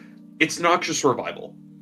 That's what this card is. It's just the instant speed thing that you can cast to replay another card in the near future. The only thing is you have to play them both in the same turn, but it's just red Noxious Revival / Snapcaster Mage. It lets you double up on those tutors. It lets you get back like whatever removal piece you need at the right time so that you can deal with whatever's going on the board. It's just pretty good because let's say you hit this off of Jessica's Will, you just immediately re-roll the Jessica's Will and keep going. Hell yeah. It's just 1,000%. Yeah. really good. I think that this is a staple in red. I think this goes in with like Pyroblast and Red Elemental Blast and Redirect Lightning and all those. This is just another red card every deck's gonna run because it turns out going like, oh yeah, by the way, I'm just gonna recast Demonic Tutor to tutor again at some point in the game. Is really good. I'm trying to think like if you get up to 4 colors or 5 colors, is Flashback still in the menu? I think three is probably peak. The cap because at that point you start, when you get to 4 and 5 colors is when you start running like more specific niche things or just the general staples. Right. And then there's like enough of a redundancy there to where you don't need a Flashback like the best of those things. Yeah. Would you say it's one of the top 3 spells from this set? Red says yes. Yeah, because here's the other thing. If you're running Grixis and you have Demonic Consultation in hand, you just go Demonic Consultation naming Thorkel, get Thorkel, Flashback, Demonic Consultation, Oracle. It's just another thing that functionally makes already existing things better, is really good removal, really good interaction, and just lets you use your graveyard. If you get this in your opener, you feel kind of sad. But by itself, it's just a really good card. Yeah. No, I concur. I like it a lot. Anything else you read? That was my last card. I don't know how anything else competes, bro. All right. I Well, saw we're that going and I'm back like, to the this is too good. Sorry, we can go back. back one page for me. All right, I'm sorry. Wait, I got super distracted by the art of dual tactics. There's some really good, like, funny face art cards in this set. Yeah. We're gonna go over another one. Actually, we passed a good one in blue too. It's fine. It's fine. Moving on. Oh, well, what was the blue one that you want to go over? No. It's just a goofy face card. Where is it? Oh, got it. Oh no, maybe it was green. It was maybe green. I was thinking it's green. Okay. My first card I want to go over is Blazing Fire Singer. It's 2 in red for a creature dwarf bard that enters prepared, and it's a 2/3. 8 spell is Seething Song. 2 in red, instant, gain 5 red. Love it. This is net negative on mana. However, it is mana storage that does get you mana later on. There are 2 decks that care about this card. One, Magda, it's another dwarf. It gets you a burst of mana on a turn that you may need that little bit of extra mana to play more dwarves, get out that bigger artifact, something. Helps you get out Clock of Omen a little bit more consistently, if you draw it. The other deck, Godo. It's just mana storage for Godo. You play this on like turn 2, and then that means on turn 3 you're going to play a land and you have 9 mana, you're 2 off from Godo. If you need to get like that little extra burst of mana, you can also Twin Flame to copy this, because Godo runs Twin Flame, because Twin Flame in Godo is good. Makes you go from 11 mana to down to 8 mana for the combo. You can Twin Flame this as well, and then that means that you can immediately cast... actually, sorry, it doesn't work with Twin Flame, because you still have to recast the Seething Song. Never mind. Regardless, it's a mana battery for Godo. It's a mana battery for Magda. It's also a dwarf for Magda. I don't think every deck's going to play it. I think Godo's probably going to try this out, and it's going to have some success. Yeah. Yeah, niche card is good in niche decks. Yep. The next card I wanted to go over, I took this card off my list previously, but I do actually want to bring it back just for the sake of it, because I think this card mathematically is kind of dumb. It is Fury Gale Blocking. Oh, I liked this one. Yeah. It is 8 red for sorcery that costs 1 less for each instant and sorcery in your graveyard. Not bad. For each opponent, you create 2 3/3 blue-red elemental creature tokens with flying that attack that opponent this turn if able. And they have haste this turn. I just want to point out, this is a 2 mana 18/18. In the best scenario, yeah, I mean, okay. This isn't gonna, like, conclude the game. But that is a lot of value. Yeah. Because the thing is, these aren't temporary tokens. No. They're sticking around. You're punching somebody for 18 the turn after this. Yeah, it's funny, but we're used to seeing like spikes of damage. You throw like a lightning ball, or there are creatures that drop haste, do the damage, and then they go bye. These Firebirds stick around, which is really funny to see. And you'd hope so with like a casting cost like that. This could be part of that Doomsday pile. Actually, no, you're exiling your graveyard. It's never gonna work. But I like this one a lot too. It's funny. I almost wrote it down, but like with maybe 2 asterisks, because like who wants this? I guess Blazing Fire. No one in casual. A lot of decks. Yeah. Because it turns out, like with Gale or something like that, you're happy to fill your graveyard, and you will very happily just go, oh yeah, by the way, I'm going to put 36 damage on board and swing at each of you for 12. 2 people are dying next turn. Not bad. Yeah. Is that why you put it back on there? Yeah, just because I'm like, it's so much value for so little. It's bad in cEDH, but it's great in casual. Somebody also brought up a Blazing Fire Singer with Displacer Kitten isn't infinite. Yeah, yeah. Which, granted, also both of them are searchable with Imperial Recruiter, so that's like another red combo, or another Izzet combo, where it's just find Imperial Recruiter, get Displacer Kitten, flicker the Imperial Recruiter, get the Blazing, do the thing. Yeah. Win. Yeah, the EP cards, the Enters Prepared cards, a lot of them are quite good with your flicker effects. Yeah. But namely that scenario because you're producing mana. Bringing up a card that you brought up, and I think you changed your perspective on it, but forgot to put it back on, or forgot to put it on your list, Patrick. Noctomen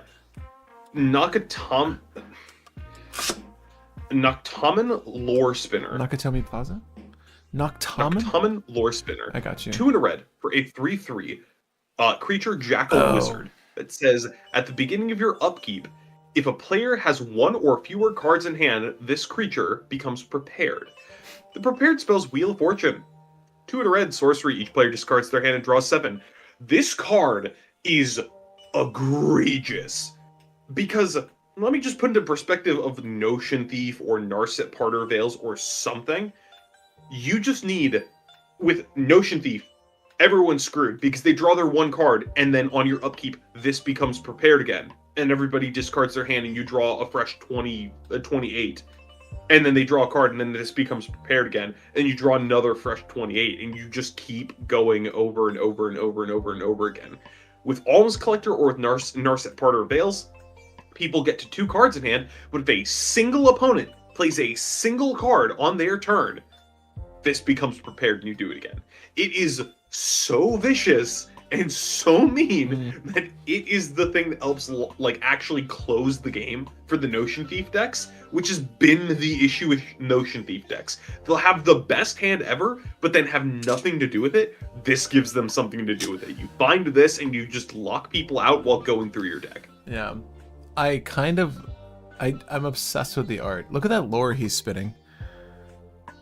Yeah. So evil. But so happy at the same time. He just looks like a really happy dog. I know he's a jackal. Yeah. I know he's a jackal, but he's just like, it's so weird. The art on this guy is hilarious to me. 1 with nothing. Oh yes. Yeah. What's the red background you use? Oh my gosh, guys, we did it. We broke 1 with nothing. Yeah. God, please no, Wolf. Will, what's the background you use with Gale? It's Guild Artisan. Gale Guild Artisan. Noctomoon, Lore Spinner. Good card.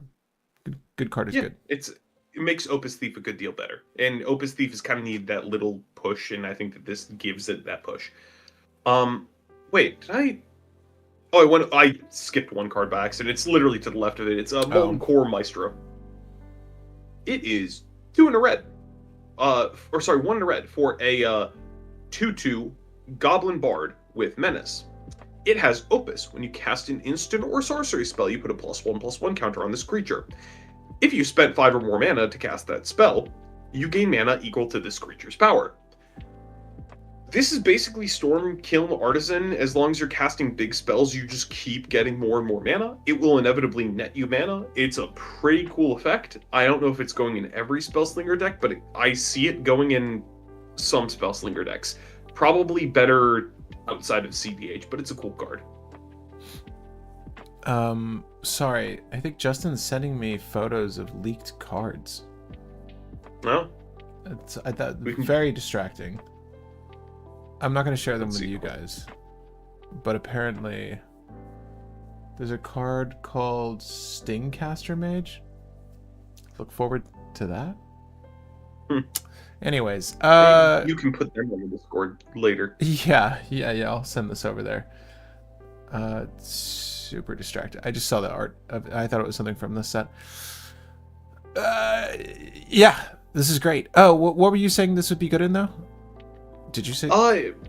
This is just kind of fine in any Spellslinger deck because you can just keep playing 1-cost things, getting a bunch of counters on it, and then eventually when you play any 5-cost thing, you immediately refund it. Yeah, I don't know if there's a particular deck that this goes in, but there's a lot of probably bracket 4 and below decks that would Yeah. love to run this card. It feels like a variation on the Runaway Steamkin. Obviously not the same, but it would probably slot into a deck like that, though, where you just you're going to pump out a big spell, and then this is going to generate value to keep going.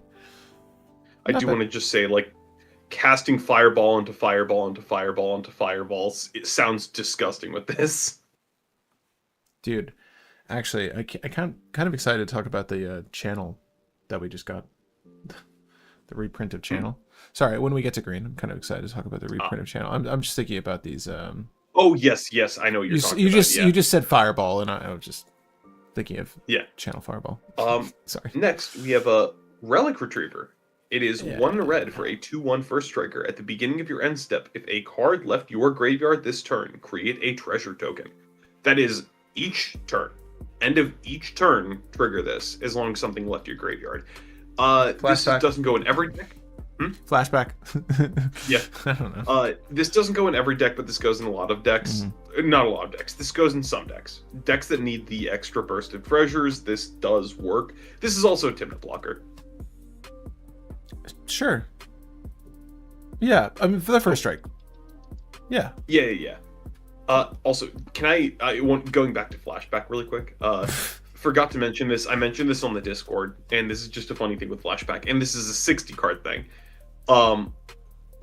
Play Runaway Steamkin on like turn 2 or turn 1, and then you just go 1 cost spell into Flashback, recasting that 1 cost spell into flashbacking your flashback into flashbacking your flashback into flashbacking your flashback into flashbacking your flashback into flashbacking your flashback, and then gut shot into flashbacking your gut shot for the win. Or grape shot. Yeah. Make the list, bro. It would be funny. I might do it. That might be like the modern deck. The one deck you play. Yeah. I would love to see that shit, dude. That would be obnoxious. That'd be incredibly obnoxious. Love to see it though. Final red card for me. Zealous Lorecaster. Oh yeah. I knew you'd bring it up. I almost brought it up. This is it's anarchist, except it's instant or sorcery. Yeah. Same Love it. cost too, right? 1 more mana more, but like, who cares? Is anarchist 5? Yeah, you're right. It might be 4. No, you're right. Human Wizard Anarchist could have been reprinted in this set. Yeah, true. He looks a little like this. Art from Braum looks a little bit like Mad-Eyed Moody. Tell me I'm wrong. This is Mad-Eye. Right. This is Mad-Eye in his younger years. You are right. From You're Mad-Eyed, Moody. Okay. Zealous Lorecaster, yes, just different variation of Anarchist. Happy to see it.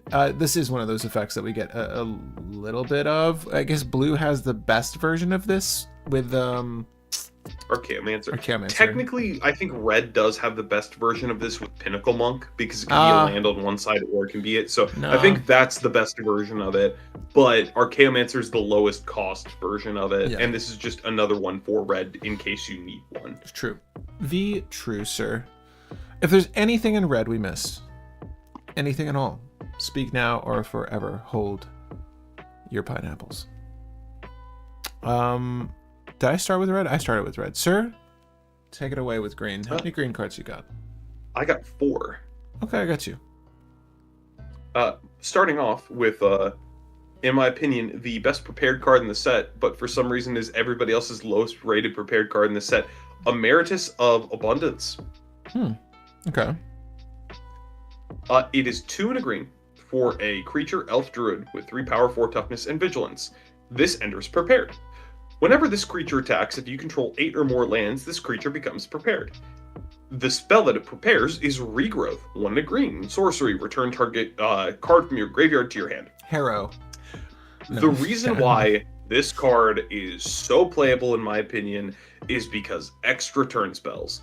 This goes infinite with any extra turn spell. The extra turn spell decks in cEDH are all Simic. Yeah. And half of those decks are ramp decks. Tatiova Tatiova. and Yeah.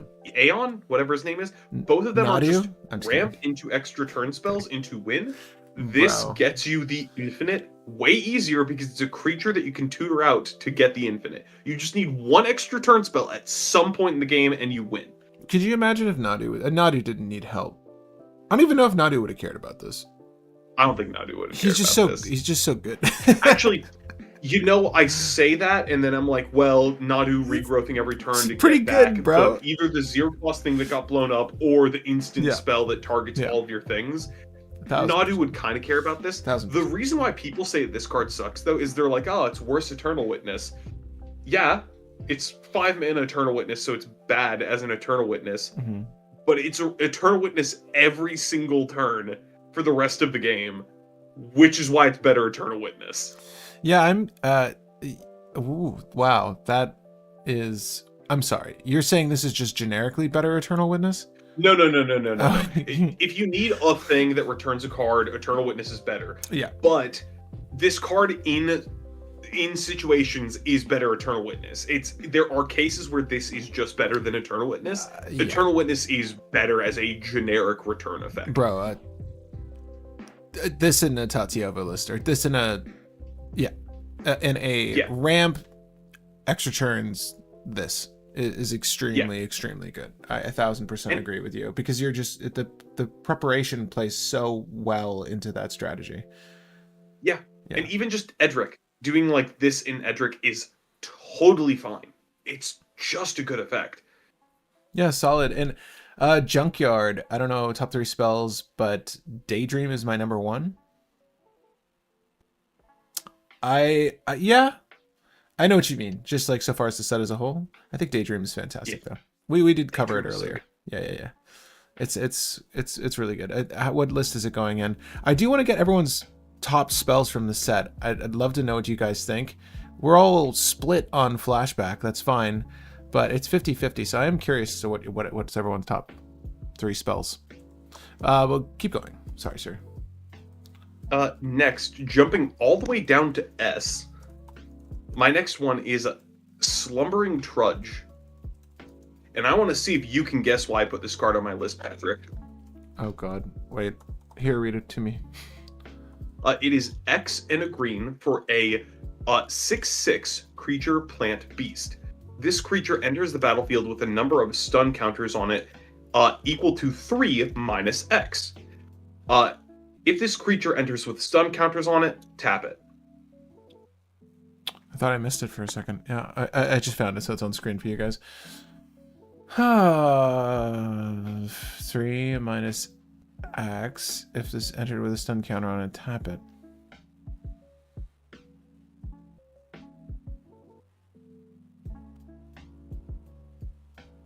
Is this... I don't... What are you trying to do with this? This is a 1 mana 6/6 in Selvala. Oh, fact. Yeah, who gives a shit Yeah, about that's a really good body for Selvala. Yeah, I mean, this is like half the body of Phyrexian Dreadnought, but I mean, it stays. It's a third of the cost. Yeah. Oh, sorry, no, not Dreadnought. Yeah. It's half the body of Phyrexian Dreadnought, but this sticks around. I was thinking of the other one, the cumulative upkeep sack a creature. That's the one that I was thinking of. Yeah, that's funny. Oh, that's so funny, dude. Wow, so what a blast from the past. Yeah. Yes. Everyone's top 3 spells, including all spells. Yeah, including creatures. We could say top 3 cards. Just to include lands if there's a land that you care more about. But there is no way there is land that people care about. The preparation it's the new duels. Yeah. And then the one that says pay 3 tap prepare creature. Yeah, because if flashback's 50-50 for you guys, I need to know what your top 3 looks like, because I think it says a lot. Actually, that's funny. Your top 3 cards from this set say a lot about you as a player. So if someone's like got a Simic top 3, I very much know what you're interested in playing. But I mean, just generically, what you think are good cards from this set, or it could be oriented towards what you enjoy playing. Like if Slumbering Trudge is on your list, then clearly you're a Selvala player. I haven't played Selvala in a long time, but you're absolutely right. This is a great Selvala card, bro. Yeah, I mean, also just like playing this, tapping with Selvala and life's legacying away the Slumbering Trudge is just easy. so sweet. Easy. Yeah, we don't mind. Patrick, I want you to imagine like this disgusting dream of like turn 1 land dork into turn 2 land Selvala, into turn 3 green sun zenith for 2 x equals 1, so 2 mana for green sun zenith finding this, and then just going like, oh yeah, with my 1 remaining mana, make 6 off Selvala, I'm gonna start doing the thing. I want to say GSZ really only found Dryad Arbor before. I mean, yes, you could. Temur Sabertooth and Wirewood Symbiote also, or just like on the low end of the spectrum. I'm sorry, yeah, but it's not limited to just like your 0 or 1 drop. But I'm trying to think of like any other 1 drops you might want to find. Maybe like a Sylvan Safekeeper or Allosaurus Shepherd or something. This is like, I think really nothing. This is the first creature that I think you actually want to find. This is the first tall, 100%. Yeah. This is like the first tall that I can just pay 1 mana and find with Green Sun Zenith. That really is good. That is really good, because it would normally again find Dryad Arbor or some form of protection on the low end. So yeah, that's freaking awesome, dude. Spells in general, only non-permanent spells. No. Just top 3 spells. Top 3 spells. The creature, instant, sorcery. Creature, card is probably the easier way to phrase that. Yeah. Well, we're all we're all wizards in this game. Or what are we technically considered? The player considered? We're wizards. We're wizards and we're casting spells. That's I meant it that way. So all of these things. I knew what you meant, but for the sake of simplifying semantics, top 3 cards. Yeah. Let's go with that. I'm curious. Sorry, Slumbering Trudge. We were there for a while. It's actually really good. I feel ashamed that I didn't think of you, Selvala. Gotta love Selvala. Dude, this is so good in Selvala. Speaking of Selvala and other cards that care about power and also cool decks, Topiary Lecturer. Yeah. This is a 2 and a green for a legendary creature, Elf Druid, that has 1 power, 2 toughness, and taps to add a green mana equal to its power. It also has increment. This is really good. Yeah. It's funny because like when you go to cast the buff spell on this, provided it's like 2 or more, it's an equal or greater to start. Let me see. Greater. Okay, so it needs to be a 2 cost, like a buff spell, which you do have. It will get pretty fat. I mean, you don't even need to worry about that. Like, if you just buff this and are only concerned about its power for that 1 crack, it's a lot of green. Yeah. Primary reason why I pointed at this card initially was just because Ragadraga. It's another one for Ragadraga. Oh, yeah. Does Ragadraga like Morrowind? What does Ragadraga want? So Ragadraga's combo is either a buyback spell that costs X with anything that makes mana equal to its power. Because Ragadraga, when you cast something that costs 7 or more, will untap a creature and give it +7/+7. So the idea is that you just keep replaying the buyback, keep buffing the creature that makes mana equal to its power, go infinite, and then win the game with that. The other thing is you use a tutor to find Temur Sabertooth, and then cast Panglacial Worm while you're searching for Temur Sabertooth, and then you Temur Sabertooth bounce Panglacial Worm infinitely to make all of your creatures infinitely big. And then that will... So with the Topiary Lecturer, you don't really care about the increment. You care about the fact that it makes green equal to its power. But the increment does mean that you can ramp a little bit higher than all the other things. Nice. Sorry, I'm looking at something on my end of the screen here. Yeah, this is another one of those good cards. And only 28 cents. I'm sure you can talk them down to a quarter. Finally, Yavimaya Bloom Sage. I will let you take this one, Patrick. Yeah. So this is one of mine. I have another one that we can actually talk about. It's not... I'd maybe put an asterisk on the other one. But Yavimaya Bloom Sage. I had this one. This is one of my 2. 2 generic and a green. Dryad, Druid.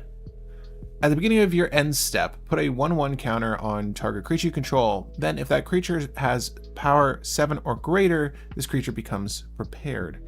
That is how you will get prepared. It's a 2/2 by itself, so maybe not itself.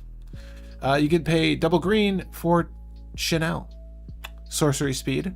Until end of turn, anytime you could activate a mana ability. So if you were to cast a spell, I know we like to tap our mana before we go to cast a spell, but when you're casting a spell, you may pay 1 life. If you do, add a colorless.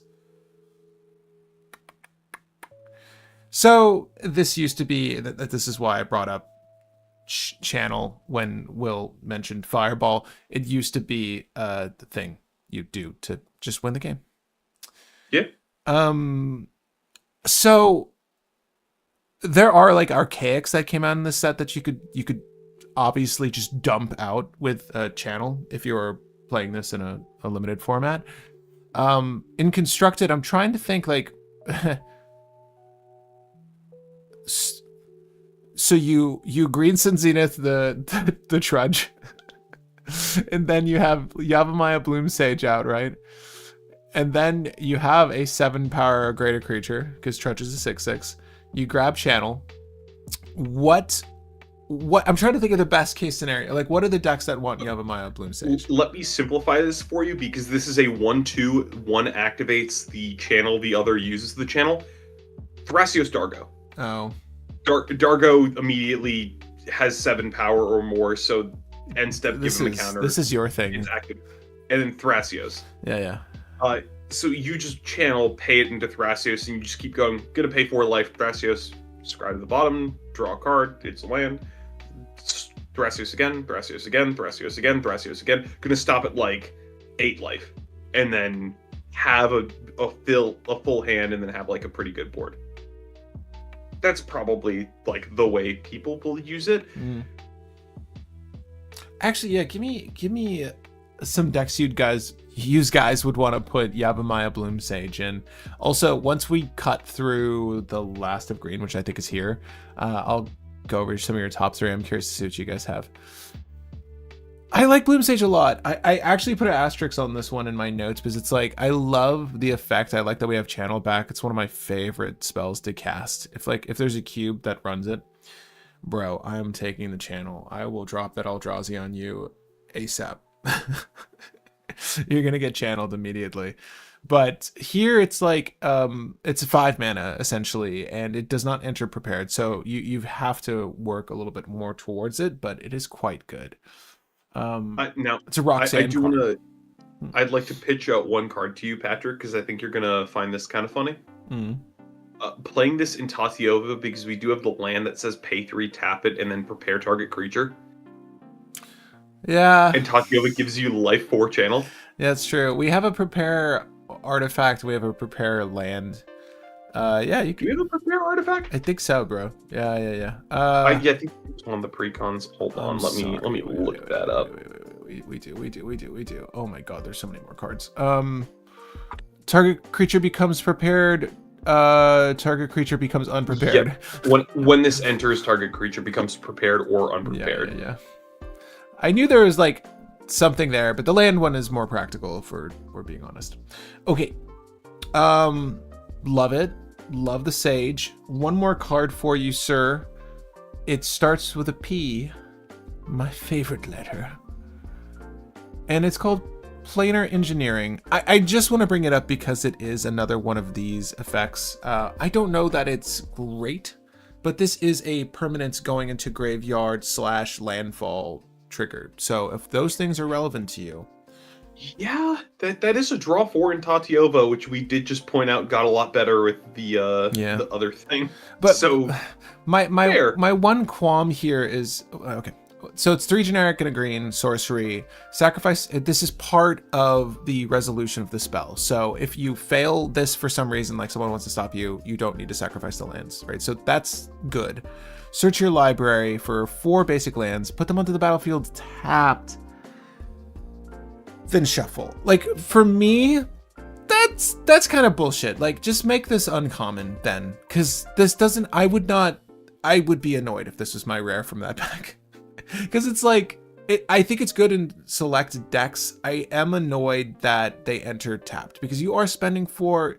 It would be nice if it was like put 2 into play tapped, 2 Just put 2 into play tapped instead, or just give me a little bit of a return here, because I think it's too much of a concession to lose the 2 and then have 4 enter tapped for 4. But yes, it is good in a lot of scenarios, and you are ramping still technically. It's just another explosive vegetation. It just lets you fix your colors a little bit differently and then get a couple more landfalls. Tifa card. Yeah. Planar engineering. Yeah. You gotta blow up that Mako reactor. Okay. Top 3 including creatures? Yes. Well, I think Flashback is the best. Stensian Sanguinist is my personal fave, and Ominous Harvest. So you are We've gone over both of those, and those are in fact good cards and cool cards. You are in Rakdos, yes. Speaking of ways to win with channel that exsanguinate, Patrick. Yeah, there you go. Yeah, you could do that. Spells in general, non-permanent spells. Stensian Sanguinus, Emeritus of Woe automatically makes my top 3. Edgar Enjoyer. Ah, yes. There you go. Top is Witherbloom Dragon. Witherbloom's great. We're not going to talk about him in this section of the stream, but we will be talking about him in a second. Yeah, the Witherbloom Dragon's outstanding. Number 2 is Flashback, and then Seething Song Creature, which maybe you play Magda. That's 2 red cards and you're in Jund. You're clearly kind of a Jund. For Bear fans, the 1 Studious first year is pretty decent. Ominous Harvest would be interesting alternate plan for Muldrotha. Yeah, I think I didn't give Ominous Harvest enough credit when I saw it. I just thought like, oh, this is just another cheeky sort of alternative to Bitter Ordeal, but it is just better Bitter Ordeal. Yeah, I'll say that. Because like stunting one person's plan by like removing their Thassa's Oracle or something is not, it can't be your plan. But a card that just has good value is good, right? Topiary Lecturer is also a druid, which is relevant for Gilt Leaf Archdruid. Oh, true. Yeah. That's it for green. If there's any other green cards you guys want to talk about, please holler. We're moving on to multicolor, colorless, and land. And I guess I'll start us off. I don't know how many you have. I'm going to skip 9? Whew. I got 8. Okay. I'm going to let you go first. I'm going to see what, but I have less than you. I'll just pick up what you did. To start off, I have Fix What's Broken. Okay. And I think that this is my 1 Orzhov card. Fix What's Broken is 2, a white and a black. As an additional cost, pay X life. Return each artifact and creature card with mana value X from your graveyard to the battlefield. So theoretically, you can return a whole bunch of Cheerios by having X equals 0. You could return all of your Dorks and 1-drops by having X equal 1. You can return a whole bunch of stuff by X equals 2. Or, heck, if you just wanted this to reanimate, like, a Razaketh, just pay 8 life and reanimate Razaketh, and this is just a bad reanimate, but it's still a reanimate. This is just a really good card that can build a massive board and do some dumb stuff. It's kind of funny because, like, you can, all those creatures... Well, what do you... Razaketh is usually sacrificing like some token bullshit creatures, or if you rushed it out, it's like sacking your dorks and stuff. It's kind of funny because if you just use this to bring back all the things it sacrificed, do you know what I mean? Like you could recall those creatures to continue like a tutor chain. Yeah. I don't know that that's necessarily the route you want to go, but I do think it's funny that you could. I would say like if you milled a lot, this is just a really good way to pull back a ton of shit to include some ramp pieces like signets, stuff of that nature. And it's nice because none of these things come into play tapped, so they're all validly usable artifact wise. Did I miss the coverage? No. Junkyard Opossum. I'm saying I got it in the sense that I got you. This is another one of those spells/cards moments. Let's go back to green. Just for a moment. I remember reading over this card and I didn't write it down, but I thought it was quite good. It is an infusion spell. Follow the Limerits. For a generic and a green, sorcery.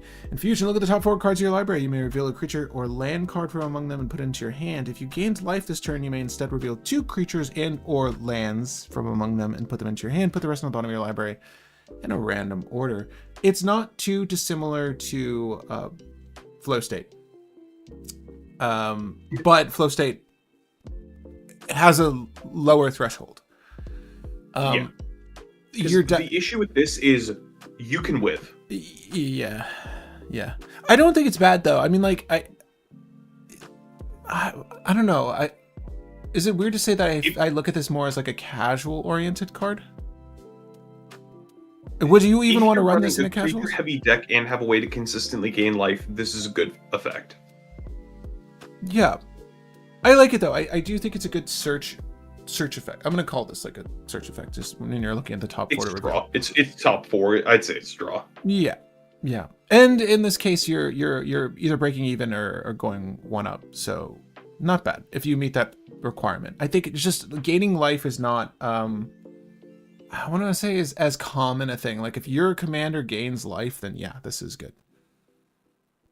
Yeah, I like it. I almost wrote it down. Junkyard. Do you have any Orzhov cards, Patrick?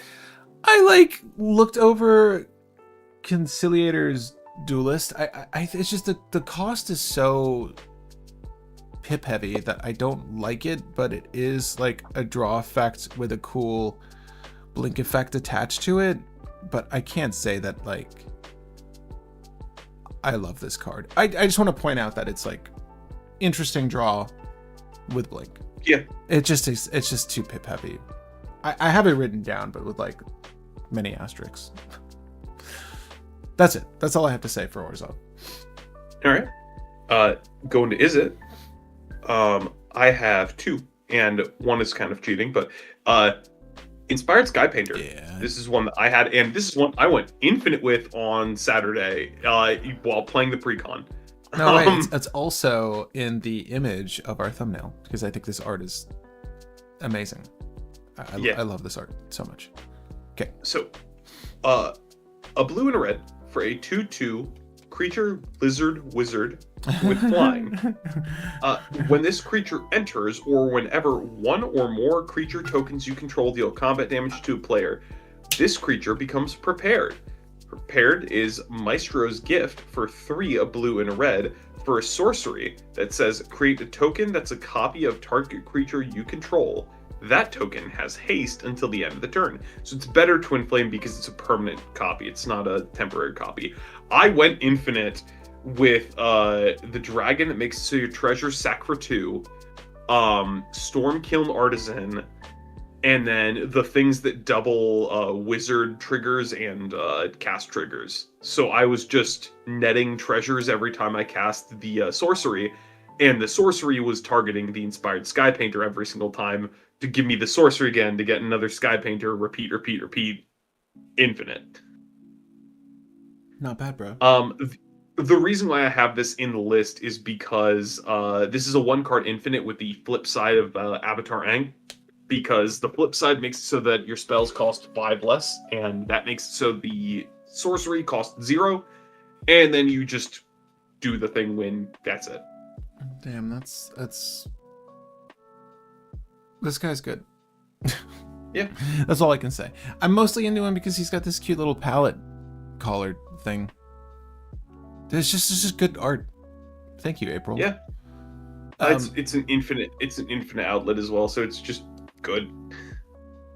If there's any other combos you guys are aware of, I mean, other than the one we'll point it out, but yeah, let us know if this Inspired Sky Painter is something you guys are going to be trying to utilize. I know it was talked about in the Discord. People seem to like it.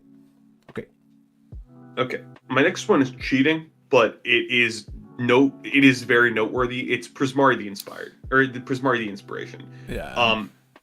It's 5, a blue and a red. It's one of the Elder Dragons. It's a 7/7 with Ward 5 and flying, doesn't matter. Your instants and sorceries have Storm. The only reason why this is relevant, there are plenty of decks that would Birthing Pot a 6-drop into this and be very happy with it. There's plenty of green decks that would just tutor this up to cast anything else to start going infinite and going off, so teamer decks would be very happy to play it. There are plenty of Grixis decks that would be happy to mill this and reanimate it, then cast Demonic Tutor, and then tutor 3 cards and immediately win the game. There's plenty of Jeskai decks that would just go cantrip, cantrip, ritual, ritual, ritual, ritual, win the game because Prismari exists. Pretty much name a color combination, and then this is happy to slot in the 99 of that deck. And those decks usually have a way to cheat it in. The only one that doesn't actually have a way to cheat it in is Jeskai, but the other two will very easily be able to abuse this. Good effect, good card. Yeah, Jeskai, easier to cheat out than Thousand Year Storm. Yeah, Jeskai has like the worst set of rituals, I guess, or at least the least amount that it could help push it out. I mean, Grixis is, like you were saying, like that Entomb Reanimate turns tight. Yeah. It's going to be pretty tight. Yeah, this is really good in the body of a lot of decks. Instants and sorceries just having Storm. I mean, that's just good. That's just really good. What is it? Even like a Frantic Search would be legit. Like right into this, dig through your deck, get mana, like make up for the cost of this, bro. Reality Scramble, Transmogrify Gale into Prismari, your only main creature in the deck. 1000%. If you're a Gale Guild Artisan deck, I kind of love that idea actually. That'd be really dope. And then obviously that's your first cast for the turn. Yeah. Is that a wild deck idea, like a Secret Prismari? Here's the thing. Why would you Reality Scramble Gale into Prismari when you could just play Prismari? I know. I think the concern is the cost of Prismari, but I don't honestly think it's that bad, guys. I mean, like, we just saw we have a lot of ramp and red, like ways to get there. How quickly do you think we can get Prismari out? And hope and do something with it. Here's the thing. The way you get Prismari out is just turn 1, play a tutor that finds you Jeska's Will. Turn 2, play Jeska's Will, play Prismari, and then if you have a Twiddle, you probably go infinite. So you theoretically can go turn 2 with Prismari with the right setup. I don't think that that's going to be every single game. I think it's probably going to be a turn 3 deck, but you can do it pretty consistently.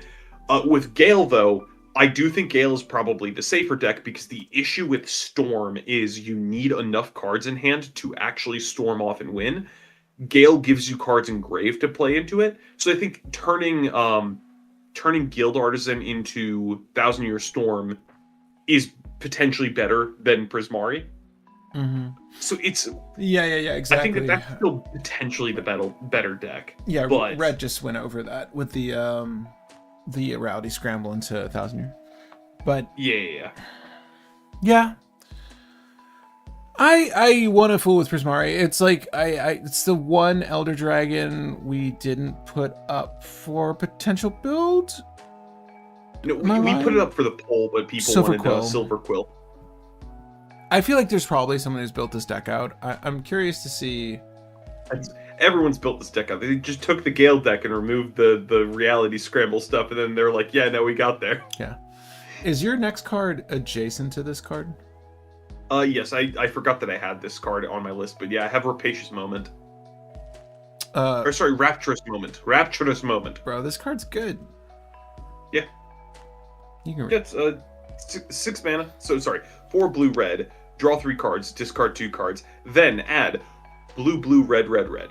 I like this card because it's good for your Storm decks like Prismari and Gale, and it's also good for your cost reduction decks like Vadrik. You have a couple different decks that would be very happy to have this because Vadrik just goes, oh, so I'm going to pay a red and a blue, and then I'm going to draw 3, discard 2, and then gain blue, red, red, red. So netting 3 mana and hand fixing. Yeah. Great. Dude, first thing I thought of was Green Goblin. I'm like, I just want to mayhem the shit out of this. Let me just discard this really quick. I have Goblin on the screen for you guys. This deck was so fun. It kind of reminded me, it's been a while. Like, there's just a few decks that every now and then that the playstyle is just so unique and so fun to rip. Like Y'shtola was like that, and Green Goblin was like that. But this feels like a Green Goblin card. I don't know that you would slot it in there, but This is quite good if you were to cost reduce it, is what I'm getting at, because you're net positive on everything. So it's quite good. Cost reducing or copying. If you're Yeah, storming with this card with Prismari, then you're very happy to just go like, yeah, no, I'm gonna play Ritual, which is gonna double into enough. Then I'm gonna pay a blue and use the 6 mana from my Rite of Flame that I just cast to cast this. I just had a ton of mana. GG. Card did work for me in pre-release. The Rapturous Moment. Dude, I bet. Like, what if they didn't have, like, if they don't have an answer for you when you cast this, like, if they don't have a way to counter this, which they probably don't, realistically, because I don't know how many, like, the influx of, like, actual good counter spells they'd be able to have, and plus that's for every opponent using blue. If you resolve this, I just feel like you're in a really good spot. Into the late, when it comes to Magic, I find it's really draw that helps you go the distance, or just like a really good value engine that they can't stop. But yeah, this card sounds legit in a pre-release. Also good with your make a copy of a spell. Yeah, Rapturous. Yeah, dude, Sandy. I'd love to see a list run this. I do think it's just a legitimately good card. And is it? All right. Next, I got Dina's Guidance. We're moving on to Golgari. You know what? I did write another card down that I wanted to talk about from Orzhov. Let me go really quick here. I feel like this is really good value. Social Snub for a generic Orzhov sorcery. When you cast this spell while you control a creature, you may copy this spell. Each player sacrifices a creature of their choice. Each opponent loses 1 life, and you gain 1 life. That's a lot of things dying, provided you're prepared for this. Like, you've got tokens you want to sacrifice. You're removing 2 of your own creatures, gaining 2 life. They lose 2 life, and there are 6 creatures dying in total from your opponents, a maximum of 6. Or alternatively, if you only have 1 creature, you sack 1 creature, and then your opponent sacrifice 2. Or, yeah, exactly. You want the creature to get snubbed, but this is good. Just don't cast your commander and wait, and then do this. Yeah. I do think this is good. The cost is obviously a little high for like a competitive setting, but I do think it's a good, I don't want to say board wipe, but it feels kind of like a board wipe. Yeah. I mean, heck, you theoretically could cast this on turn 2 and just set a whole bunch of people back on cards. Yeah. Yeah. Not horrible. No, not at all. Give your dork indestructible. No, never mind. It won't work. It won't work. Anyways, moving on. Dina's Guidance. Oh, we like going Dina. on to Golgari. Yeah, we like Dina. Where are you, Dina? 1, okay. A black and a green. For an instant, search your library for a creature, reveal it, then put it into your hand or graveyard, then shuffle. It's not a great tutor. It's just another 3-cost tutor that can be used for a creature, and you can use it to set up reanimate stuff. So it's useful. It's kind of a buried alive. Yeah, can't believe Dina's charging you that much though. It's kind of messed up. Yeah, kind of messed up, Dina. It's literally the same cost as the legendary. Just saying. Indeed. Feels wrong. Next, we have, I think, maybe the best piece of removal that we've gotten in a long time. Immoral Bargain. 1, a black and a green for a sorcery. As an additional cost, sacrifice X creatures. Destroy X target non-land permanents. Yeah, I definitely... That was one of mine. It's good. I'm just, really quick, between all the, like, random green and blue things that we've been getting that are really good for Tevish Zot... Oh, yeah. This just is like, oh, I sack all my thralls and I nuke the board. Yeah. Yeah, you don't need to worry about... What is going on? You don't need to worry about them attacking Tevish Zot. Yeah, Tev Thrasios is just having a lot of fun over here. It's funny because you nuke so much too. Like, you don't need to... It could be any non-land permanent. It's kind of wild. Like, just whatever the biggest threats are. I like it a lot. I think the requisite feels difficult, but in the right list, this is very good. Like Will say, I think Tevish is great because you're generating two thralls every single turn. So you'll more than get there. And sorcery speed is fine. Golgari doesn't really fool with the stack too much. Yeah. Yeah. And then once again, speaking of really good removal, Vicious Rivalry. 2 black-green for a sorcery that says as an additional cost, pay X life. Destroy all artifacts and creatures with mana value X or less. Yeah, this is just pay for nuke everything a lot of the time. This is board wipes that hit creatures and artifacts are very good. Even in cEDH, even at 4 mana, it's still just a very nice effect. Yeah. I have a would you rather I'm just giving you guys a little poll here. Would you rather Heated Rivalry or no? Would you rather Vicious Rivalry or Culling Ritual? Probably Culling Ritual. It makes a lot of mana. Yeah, I'm just curious though. I like both just to give you an idea of what I'm talking about. This came out in the last Strixhaven set, if I'm not mistaken. And, I believe so, yeah. And there's actually, oh my god, what is this? Oh, there's a dope ass one from Final Fantasy. Sorry, this is like another 4 CMC similar effect, but this one is 2 and under. You're capped there. You generate your pick of black or green mana. It's quite good. It's been kind of a staple in those colors since it came out. So curious to know which one you like better, Vicious Rivalry or that. If you just want something to remove all the artifacts and creatures of X or less, which are usually the biggest threats, I would say. Like, I think majority of the board is being consistent of those things. Enchantments are not as frequent, but you will miss, like, the Rhystic Study. So, sorry. Anyways, moving on. My final one for Golgari, and once again, I'm kind of cheating. Witherbloom the Balancer. Yeah, bro, he's good. Yeah. The fact that just has affinity for creatures means that if you're playing a semi-creature heavy deck, this is going to be like 2 to 3 mana pretty easily. Yeah. Thrasios Timno would love to play this in the 99, especially as just a 5/5 flying death touch beater that makes your instants and sorceries cost functionally nothing. Good card.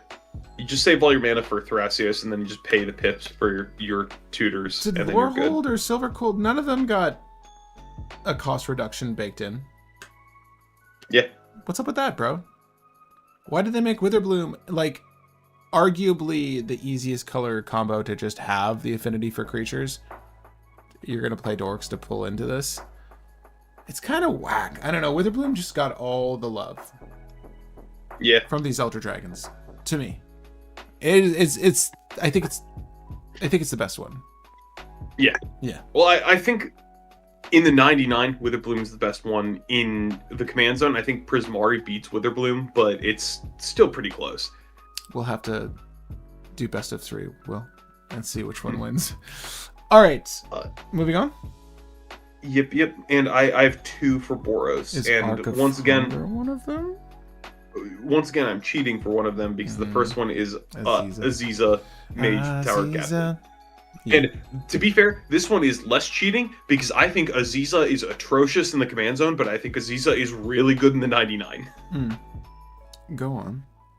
So my issue with Aziza has always been that in the Command Zone, you're not using any good instants and sorceries in Boros. It's mostly removal. But in the 99, you add in black and you can double up tutors. You add in green and you can double up recursion or also tutors. You add in blue and you double up draw. There's a lot of things you can do once you add in any other color. So it's just good in the 99. Sorry, for those who don't know, a red and a white for a 2/2 Djinn Sorcerer. Whenever you cast an instant or sorcery, you may tap 3 untapped creatures you control. If you do, copy that spell. You may choose new targets for the copy. If you have creatures on board, you can cast a spell and tap your creatures to double it up. Pretty good. Good effect. Yeah, I like her. You skipped my favorite Boros card, though. The freaking box, the Arc of Hunger. Yeah, I have nothing to say about Aziza. I do agree. I think of the CZ, it's maybe not as practical. I know there are people brewing for it, including our Discord, so we'll obviously get into some of that in a second, but it's not bad. I mean, we got a lot of ways to copy things. I think there are probably easier ways to copy things than using her to fork, but not bad. Arc of Hunger. I like this card a bit. I think it's actually, I think it's pretty good. So for 2 generic and Boros, especially in Boros, whenever one or more cards leave your graveyard, this artifact deals 1 damage to each opponent and you gain 1 life. So this is a finisher with certain combos. And then you can mill a card. You may play that card this turn. This is such an interesting form of draw because it's essentially flashback without the repercussion of it being exiled. It's like, so there, you could use that card in multiple ways is what I'm saying. And you don't need to use it on your turn either, but it does say play. So like you could pull a land, like if you miss your land, this could be your land. If you're looking for some additional value on that turn, you could obviously play said card. Hopefully it's something of value. But it's really good with like top deck tutors. I think it's just a good, I want to say draw engine, but it's not really filling your hand.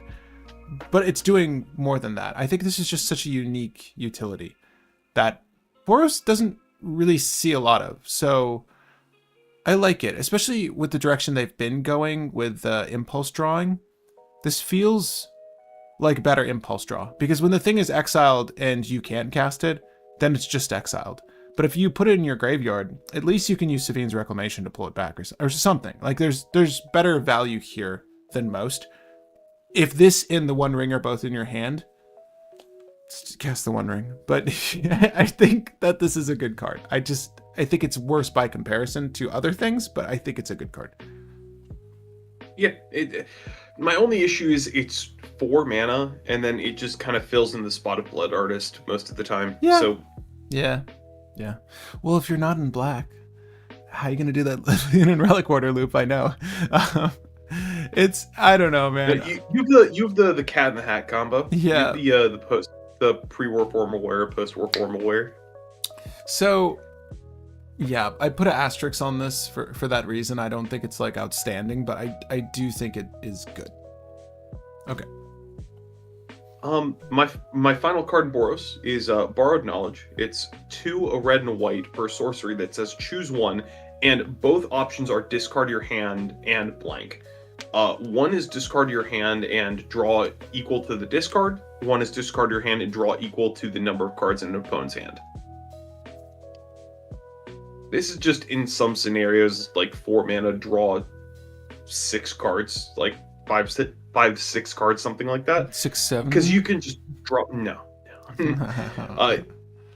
you can just discard the 1 or 2 random things in your hand you don't care about to draw up to an opponent's hand. Also, and this is the real reason why I added this card on the list, if somebody just starts feeding the Ristic Study player and they get up to 15 cards in hand, you just go, that's true.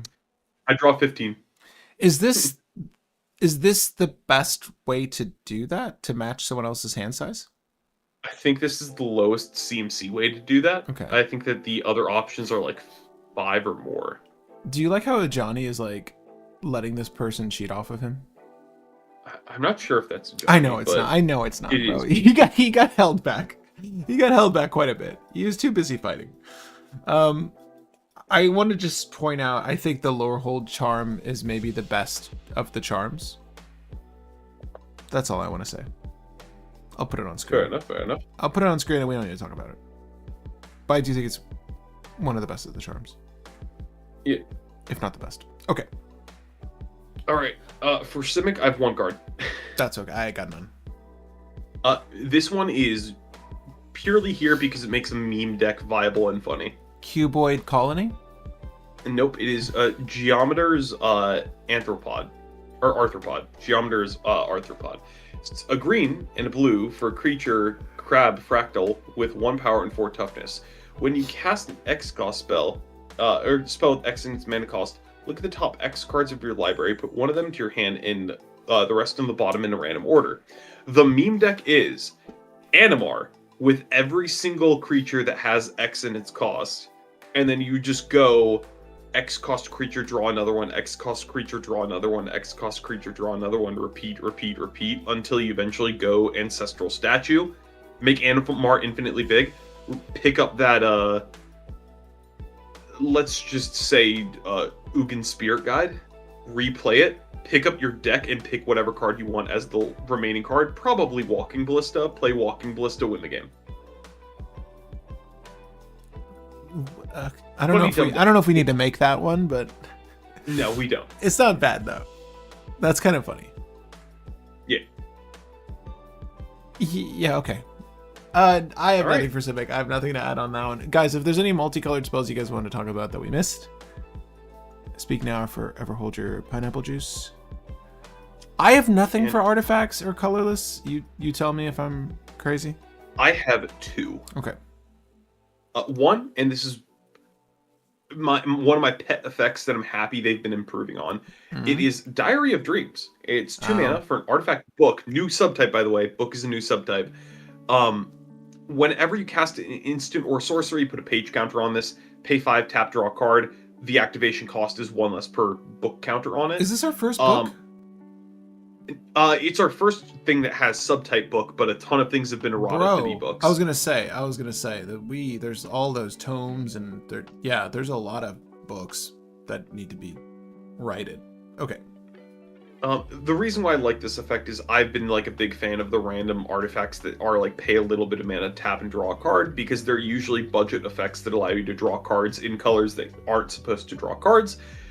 In Spellslinger decks, this will eventually be a 2 mana artifact that just says tap and draw a card, which is really nice. That's just a good draw effect. So, general good draw effect for any Spellslinger deck. Yeah, I like it. I think I maybe glazed over this one. It will take a while for it to be as effective as you want it to, and you're sacrificing, your turn to play this out as opposed to like holding your mana. But I mean, it does come in. It doesn't come in with a page counter. Why did I read it that way? Yeah, I don't hate it. I don't disagree with you though. Counter though, because it's even if it doesn't come in with a page counter, you play it. Then on your next turn, you just play a couple instants and sorceries. Once your hand starts getting low, it's going to start tapping for free. I mean, this is the perfect thing to put down with Sol Ring. So yeah, I like it. My final colorless, excluding lands, is the Dawning Archaic, and yes, it's a legendary, but let's be honest, you are never running this as your commander. You don't know me. It is 10 mana for 7/7 legendary creature avatar that says this spell costs 1 less to cast for each instant and sorcery card in your graveyard. It has reach, and whenever it attacks, you may cast an instant or sorcery card from your graveyard without paying its mana cost. If that card would be put into your graveyard, exile instead. There are 2 reasons why I love this card. One, once again, going back to Edric and all those decks, you can double up your extra turn spells, you can double up your extra combat spells. This is really good for Neheb, this is really good for Edric, this is really good for any deck that just wants to play big dumb things from your graveyard. The other reason, and this is the reason why I love this card in particular for a deck I've had for forever, that has been waiting for a card that does this, and that's cEDH Bells and Lock. We've had Hollow One as the only creature that you can consistently cast for free in Bells and Lock. This is the second creature that you can consistently cast for free outside of the what is it called, the thing from Assassin's Creed that cares about historics, but that was bad and you had to build your deck in a horrible way to make it work. With this, you just need to run instants and sorceries that cost 4 or more, which there's a ton that you'd happily run in Bells and Lock, meaning that you can play this for 0 on the combo turn consistently every single time, and then you always have the combo and you can do the thing. And if your combo fails, you have the Dawning Archaic on board, and you can start casting things from your graveyard for free, which is pretty darn good. Can I just ask, what is it about the Dawning Archaic, other than the word "the" that comes before its title, that makes it legendary? That makes it sentient. Yeah, that makes it more cognizant of its being. Because we have Sundering Archaic, Rancorous Archaic, Transcendent Archaic. None of these are the. or legendary. What makes this guy special? Dawn of Intelligence. He's just of higher intelligence.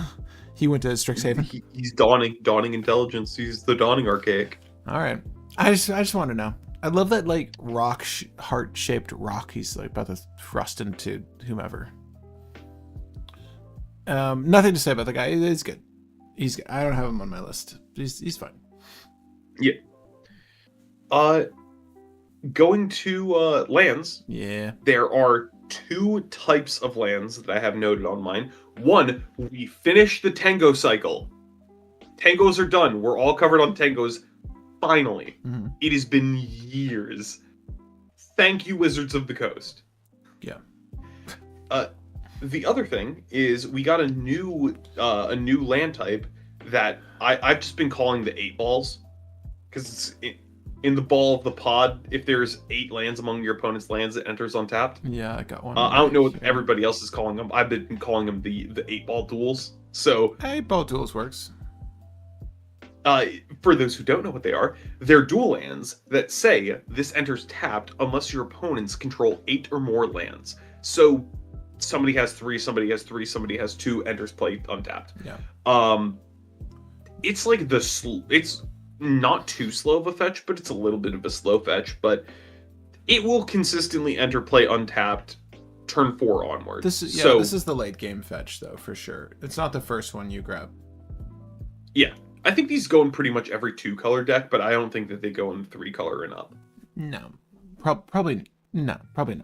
But this is an easy slot into 2-color deck. So you just can't have too many lands that enter tapped in a deck, because then you run the risk of like not being able to have your curve on what are pretty precious turns, turn 1, 2, 3. Right? You kind of want to fetch this later. But not bad. I think Will's right though. Like definitely like 2-colored list, maybe max, maybe 3, man. I don't know. Would you rather like take out the Triome and put like 2 of these in your trip-colored list, or would you rather just like sit it out with a Triome? Maybe. It depends on. It depends on what colors I need for the deck. But yeah, I'd probably be willing to do that. Yeah. Okay. Then there you go. Take out that piece of shit. I'm kidding. Triomes are fine. I like Triomes. It was nice that we got them. That's it. I mean, some of these look like cinnamon rolls. That's all I want to say. Looking at you, Turbulent Step. Do you want to? Is there any other land you want to mention? I think it's really just a prepare land in case you need to know about it. Yep, Skycoach Waypoint. It's a land that taps colorless. You can also pay 3 and tap it to make a creature prepared. Is the Hamlet good? Wait. No, Hamlet is not good. I will read Hamlet just so that people don't fall into the trap. Yeah. When this enters, choose a land card name. Activated abilities of the source of the chosen name cannot be activated unless they are mana abilities. Lands of the chosen name have tap, add a colorless mana. This taps to add a colorless. This shuts down fetch lands. This shuts down like weird activated ability lands. This doesn't shut down Guy's Cradle. It's Bad Blood Moon. It's the Alpha Moon or whatever from Ikoria. So we're not going to Not Ikoria. From Dino Set. Ixalan. It's the Alpha Moon from Ixalan. It's not good. All right, guys. Those are the cards to watch. No, those are the cards to pick up from Secrets of Strixhaven. That was quite a lot. But jump around, find your color, nab those cards. We're gonna move on. Let's try something new today. There's only so many legends, but let's see if we can't. I don't want to speed run this, but we've been doing better about just glazing over the legends that just aren't worthy of your time. But obviously, if there's something we're missing with any of these legends as we go through these new legends from Strixhaven, let us know. Combos that you'd like to see, decks you've been brewing, decks you've seen other creators brewing. And then what you're going to bring to locals, obviously let us know. But Will, more importantly, I'm going to pull up the tier list and we can go through how our bracket designation works. And this is not us, this is Wizards. Yeah.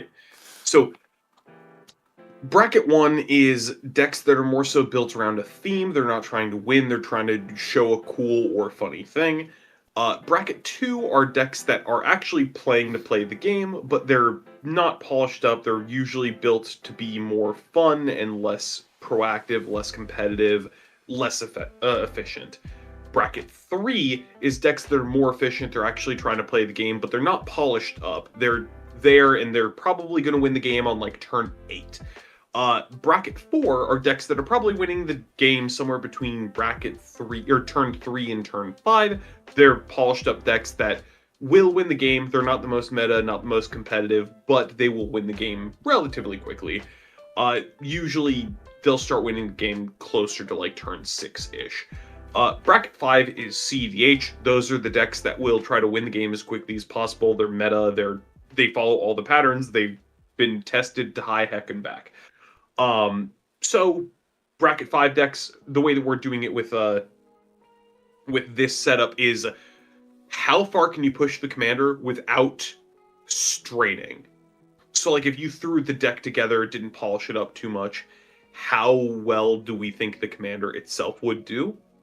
And so if you theoretically could build something as a bracket 5 deck like Sasaya,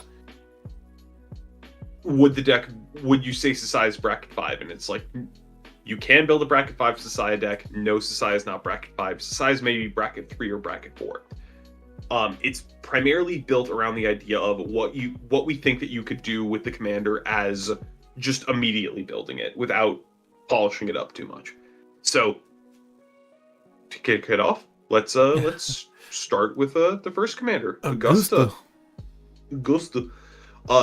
Order returned, 2 and a white for a 1/3 legendary creature, Spirit Advisor with flying and vigilance. When it attacks, each player exiles a card from their graveyard. Whenever one or more non-land cards are exiled this way, put a +1/+1 counter on target attacking creature you control. Bracket 1, it attacks, it gets some counters on stuff. Play Brina. Yeah, Brina's a way cooler option for a similar thing, and you're also going to be in black with that. Yeah. What was that? I think it's Brina can get you. So let's see, 1, 2, 3, 4, 5, 6, 7, 8, 9. Brina can get you 18 +1/+1 counters in one rotation if you do it right. That's better. Better guidance from a previous instructor. Yes. Ennis, debate moderator, 2 and a white for a 1/1 legendary creature, human cleric. ETB, exile another target creature you control and return it to the battlefield on the end step. At the beginning of your end step, if one or more cards were exiled this turn, put a +1/+1 counter on Ennis. Neat. Bracket 1, this is Charming Prince, but in the command zone. Yeah. I mean, that's kind of precisely what it is. I think it's one of those situations where they're making legendaries because there should be named people in this world. Yeah. Okay. On the blue. Also, I like how they debate so much in Strixhaven that like They have the legendary named debate moderator. Yeah. And there's probably like a standard moderator we glazed over. I'm willing to bet. Yeah. There's other non-named moderators, but they have wives and families too. Okay. Jadzi. Steward of Fate. I'll do blue. I'll do blue, and then we can switch colors. There's only so many. I was just gonna cover the bad ones, and then when we get to like a notable one, I was gonna pass it off to you. Oh well, sure. Or are you trying to say this one's bad? Yeah. Jadzi, Steward of Fate, 2 and a blue, legendary creature, human wizard. It enters prepared. It also enters to make you draw 2 cards and discard 2 cards. Oracle's Gift is the spell. XX in a blue sorcery. You create X00 green and blue fractal creature tokens, and then put X +1/+1 counters on each of those fractal tokens. It's a blue big mana deck.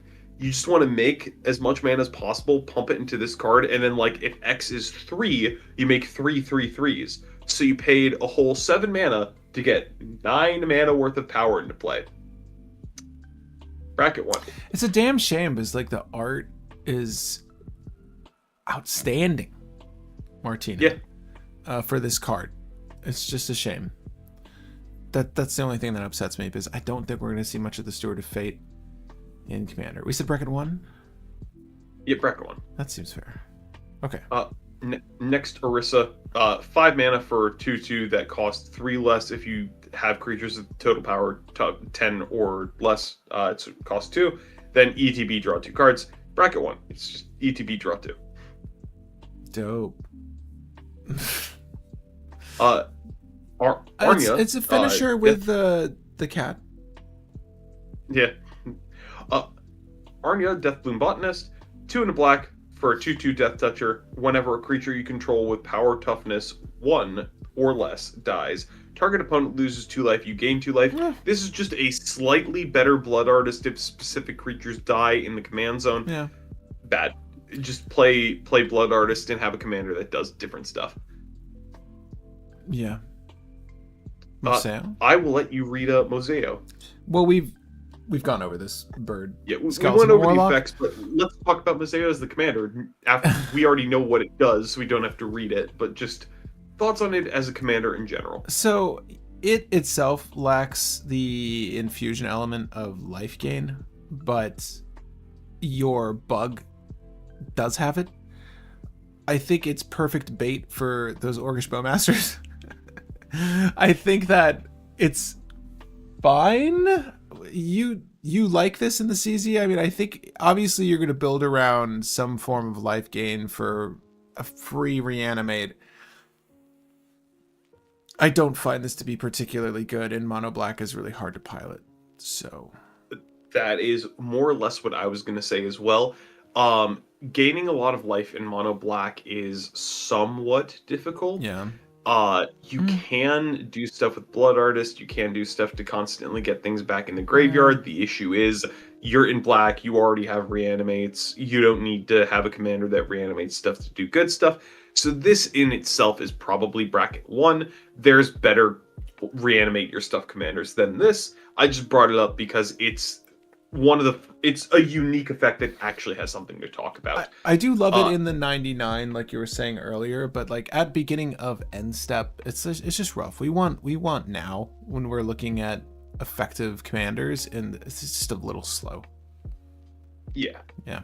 But speaking of commanders with interesting effects, I will let you read the next one as well. Yo, Mika, Reader of Ruins, 3 generic and a red human artificer. 4/4 body. And what quite the body that is. Ward, pay 3 life. That's right, bolt to the face, baby. Whenever you cast an instant or sorcery spell, you may sacrifice an artifact.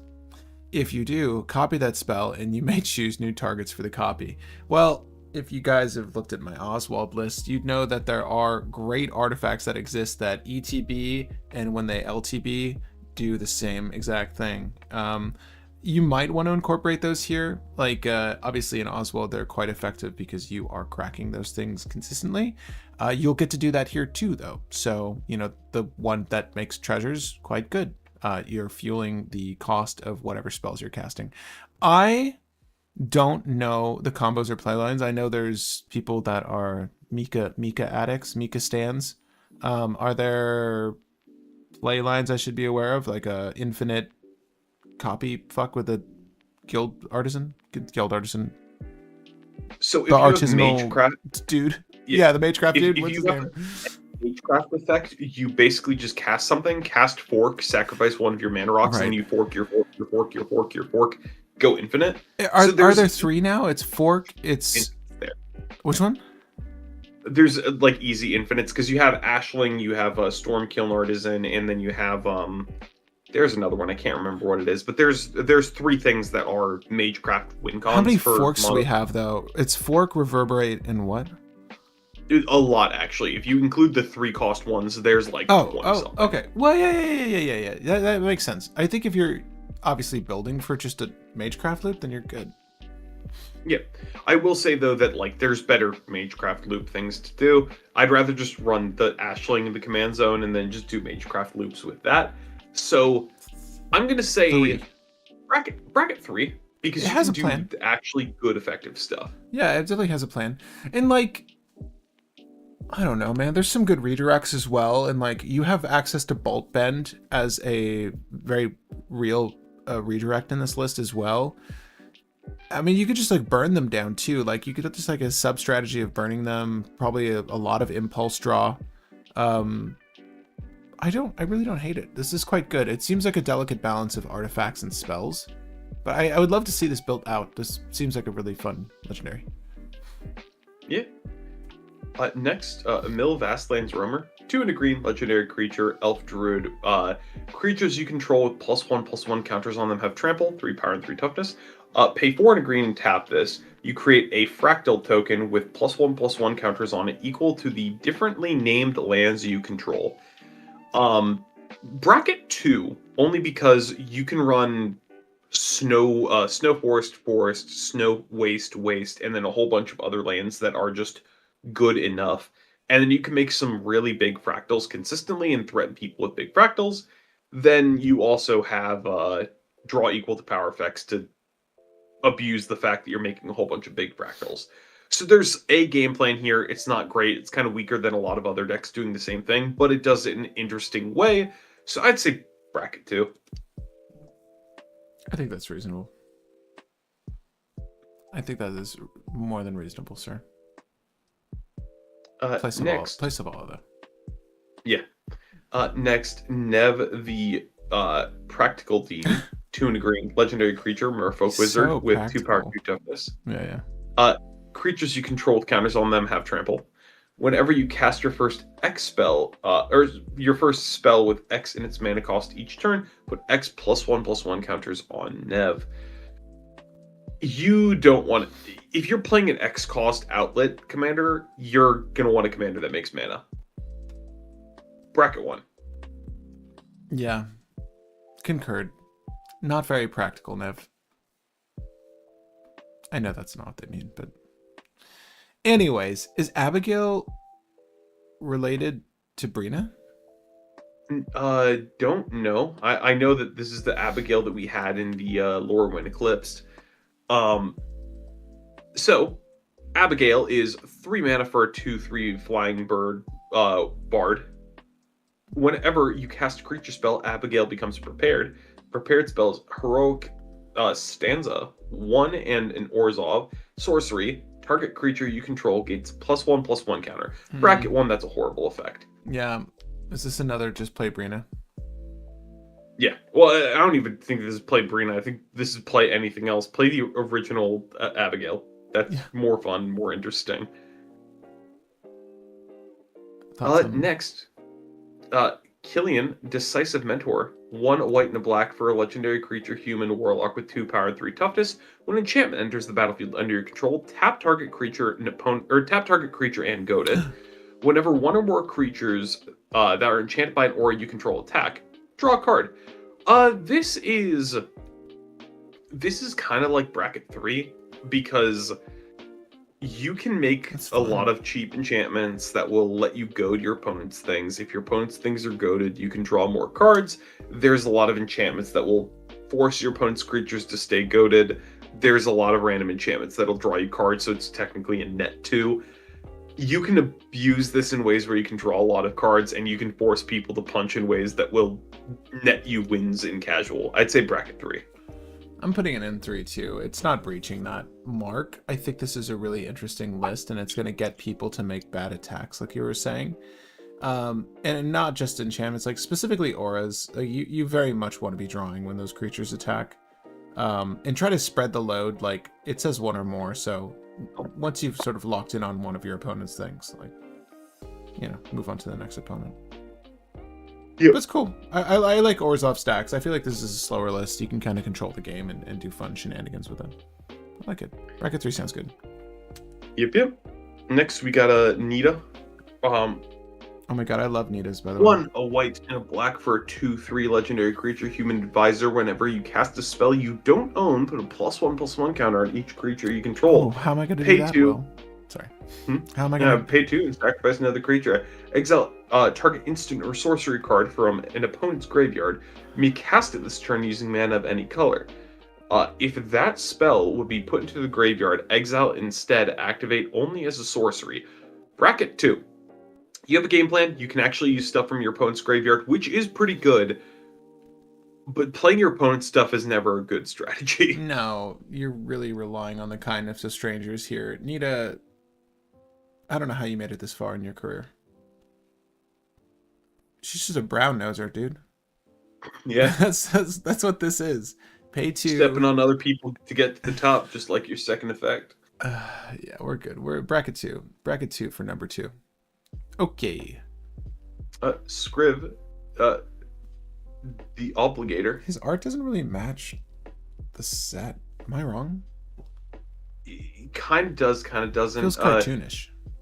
Yeah. It feels like it's from the Avatar set or Yeah, something. the Yeah. magic talking bird. Sorry. Well, I mean, to be fair, all the birds in the set are magic and talking. Um, True. two Some a even white and have a jobs. Some even have jobs. Indeed, some of them have jobs. Okay. What's the bird equivalent of Leonin? I know, or Loxodon. Yeah. I don't know. Well, Do they have? I don't know. I don't think we have a bird equivalent. There must but be. Regardless, this is a flying death toucher. When this enters or attacks you, create an aura token named Contract attached to a creature an opponent controls. That token has, whenever the enchanted creature attacks, it gets +2/+0 until the end of the turn if it's attacking one of your opponents. Otherwise, its controller loses 2 life. So, buff the creature if it attacks someone other than you, hurt the controller if they attack you. Neat. Bracket 1. Bracket 1. I don't think that anybody would really play that. I don't know. There could be a fun contract build. The best use of it is it triggers Constellation every turn. I just want to see what the contracts look like. Okay. Isn't there? Can't we see from Yeah. I just looked it up. Oh yeah, there you go. That's cool. I mean, those are auras that you can attach to creatures and have them go. I mean, I assume that's like the idea, right? Scriv and our boy over here, Killian. Yeah. That's not a bad idea. Anyways, Silver Quill. Someone was saying that this is the second best commander from the set. Or second best Elder Dragon from the set. Second best Elder Dragon from the set. Do you agree with that? Third best. In my opinion, third best. Ooh, okay.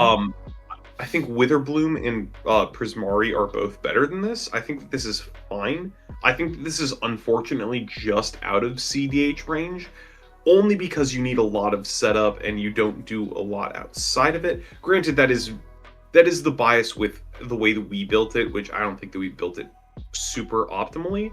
True. But you can mess with people's hands pretty effectively if you want to mess with people's hands pretty effectively. But I'm going to say bracket 4 only because I haven't seen a great version of this deck yet, but it can win. It still gets there.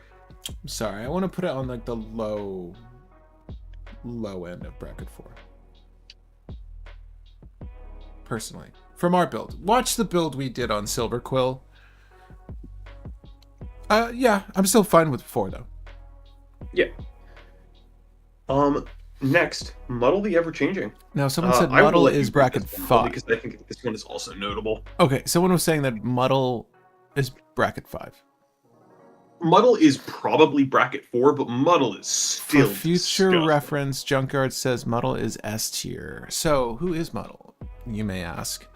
We're not muddling the mixture here. We're muddling an elemental otter shapeshifter for 4 mana total at 3/3 body. Whenever you cast an instant sorcery spell, Muddle becomes a copy of up to 1 target non-legendary creature you control until end of turn, except it has Myriad, which is attacking each opponent. You make copies for each opponent, so you get 3 copies. What was the shenanigan with this boy? What are we trying to copy here? There's a couple things you can copy. So, when I played the pre-con of this deck, I played Muddle, and it does dumb things. To start off, you can use Muddle with Archaeomancer to just recur extra turn spells over and over and over again to go infinite. That's an easy combo. Outside of that, you also have Portraiser, which lets you make a whole bunch of token copies of Portraiser, which will just keep smacking people more and more and more, and you'll potentially just kill everybody in one go, which is pretty good. It's not exactly infinite, but it's a lot of extra hits. I think with Combat Celebrant, you also can set it up in a way where you do go infinite with combat celebrants.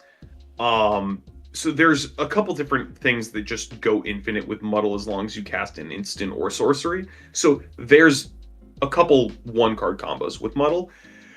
The thing that makes Muddle really dumb, though, is Muddle is a really good value engine in addition to being a combo engine. When I played the deck, there was a... Actually, I have the card right here. It was... Curiosity Crafter. You have no max hand size. Whenever a creature token you control does combat damage, you draw a card. With Muddle, you have Muddle become a copy of Curiosity Crafter. It also has flying. You swing with Muddle. You get 2 tokens that are attacking your opponents. You have 4 Curiosity Crafters. Those 2 tokens connect. You get 8 draws. There's a lot of things like that that are not supposed to stack that will become stacked with Muddle, and it's 4x whatever the initial effect was supposed to be, which lets you do a lot of stupid things.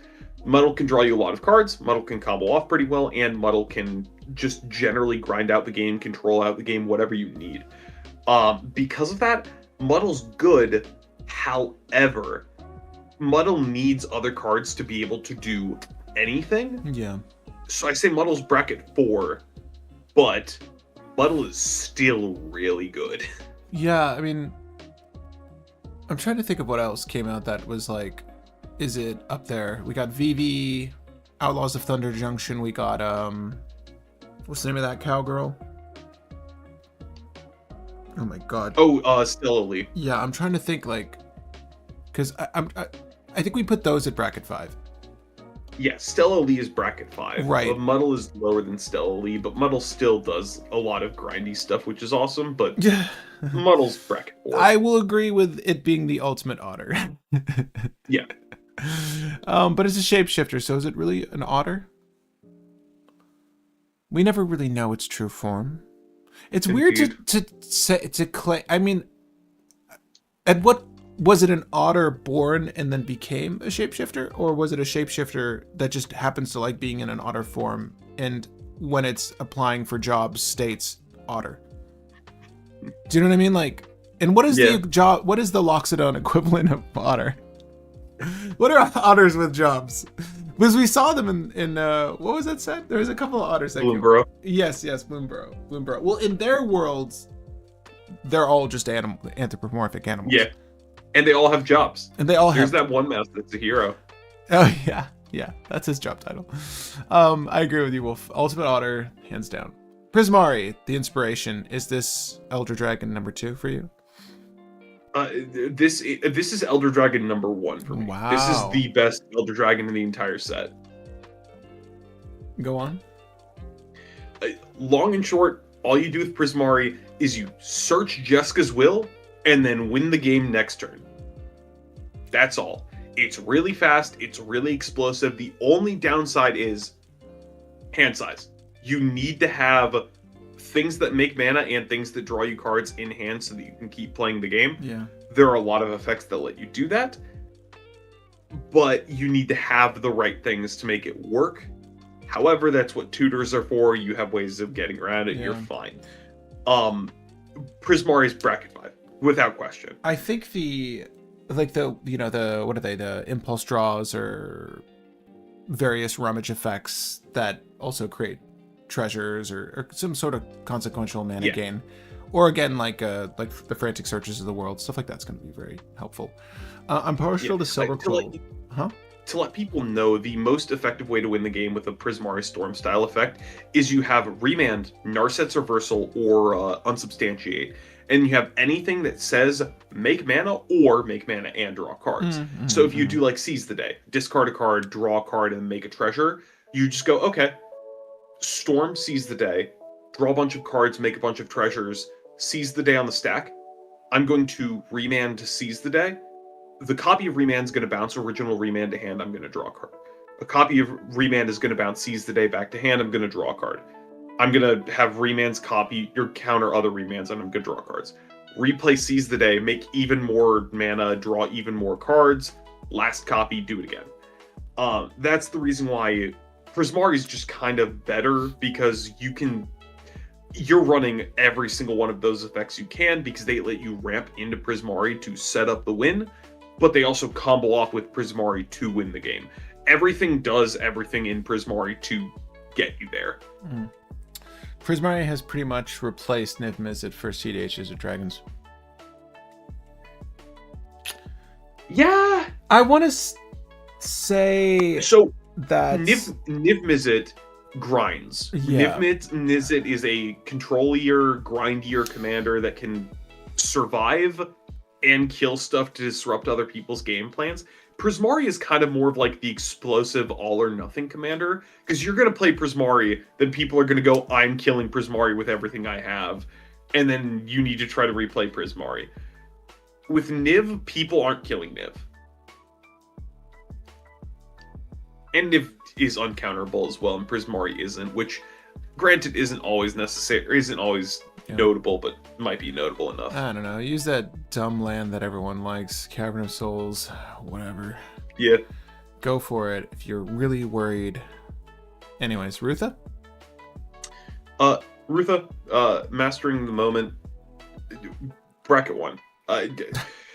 It's 4 mana at the beginning of combat. If you cast an instant or sorcery spell this turn, you make a blue-red elemental token with stats, with flying and haste, with stats equal to the greatest mana value of an instant or sorcery you cast this turn. Whoa! Yeah, you can make a big token. The issue is, you're not going to cast massive instants and sorceries. Usually the biggest number you're going to see is like 4. Yeah. So it makes a 4/4 elemental every turn. Look, she's still, it's Master Ring. She hasn't mastered it yet. Yeah, okay, I can tell. Give her a chance. Give her a chance. Anyway, she's mythic.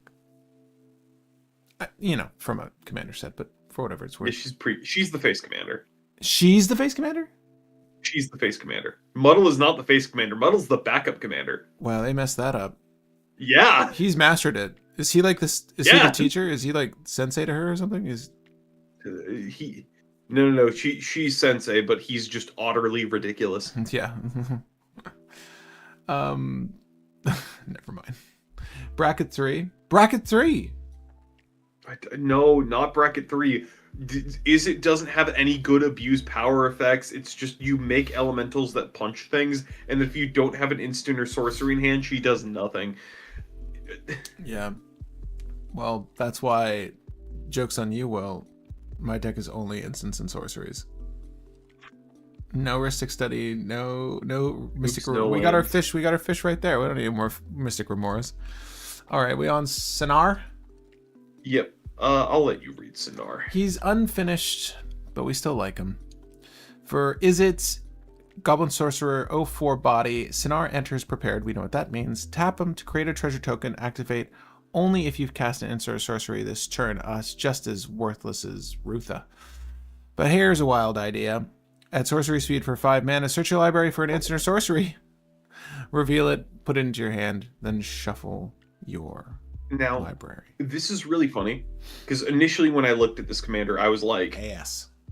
Completely trash. Why would anybody want to play him? Yeah. Then I thought about it, and I'm like, well, if you have twiddle effects, this makes 2 mana every turn that you'll store for other turns, which is actually kind of good and is actually a decent amount of ramp.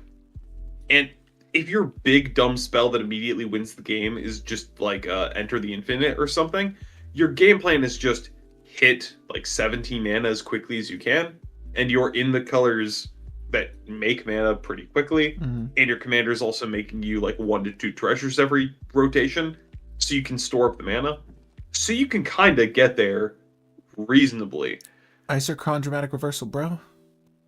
Yeah, like there's options for Sinar that let Sinar actually do things and actually win you the game, to the point where I think that you could probably make like a cEDH or bracket 5 version of the deck. However, I think most of the time it's going to be like bracket 3.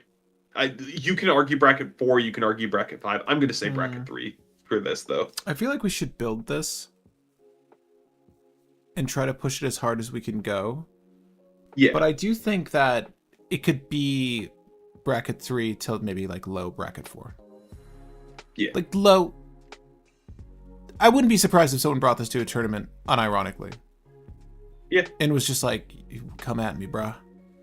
Yeah, I'm only saying bracket 3 because I don't think you make it high bracket without actively trying super hard to make it high bracket. Yeah, and the other issue is I don't know how often you're gonna see a collector ooh for some shit, but your whole strategy is like really pent up on you just having Sonar as a piggy bank. I mean, that realistically is all he's doing, right? And that's good value.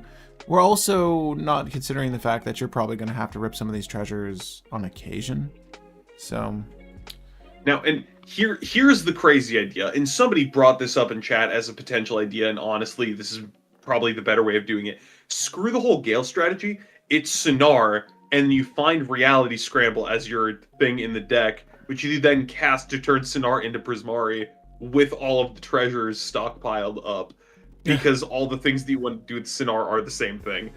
Honestly, that's probably the more consistent way to Prismari, because if you get your storm count up high enough, you just make mana, replay Sonar, and then you cast Wild Idea, getting like 30 Wild Ideas and putting your deck into your hand. that's kind of funny, man. Yeah.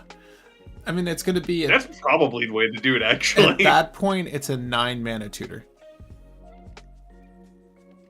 I'm fine with that. If I have enough mana to do that, I'm fine with that. So The Sonar's... hardest part in that is the 2 blue. Sonar is the prime candidate for a Prismari Transmogrify Polymorph, is what you're saying. Yeah. So if you're going to polymorph into Thousand Year Storm, Gale's the best. And I still think that's potentially the most consistent way to do the whole Storm combo idea. Prismari himself is really safe because you just find Jessica's Will win. Sonar is like a weirdly decent way to do Prismari safe, because who the heck is going to look at Sonar and say, he's doing the Prismari thing, get him? Hold up. So if I cast Transmogrify, exiling the creature is a part of the resolution of the spell. So if I put it on the stack, can I then create a treasure token before exiling him? Yeah. Because I cast it. Yeah. It's on the stack. Yeah. That's kind of funny, dude. You're literally just like, here he is. I cast Transmogrify, I make a treasure. And let me put out... It's just polymorph. It's just a Sonar polymorph deck. Yeah, that's kind of funny, dude. We should build that. That's what we should build. Prismari in the pocket. And then you just cast some rituals, cast some twiddles, and then you replay Sonar, play Wild Idea, and then you just go like, okay, what's the best set of things to add to hand? When you're ready to win. The 3 things that go infinite. It's going to be Twiddle, Narcissist Reversal, and then like anything that says draw or damage. Gut shot. There you go.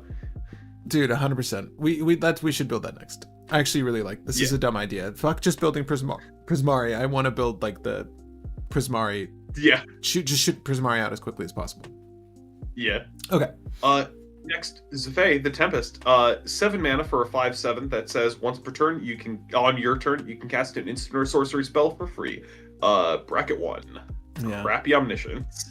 Yeah, there's some good uncommons from this set for sure. We don't have like a high legendary count here, but there's some good ones.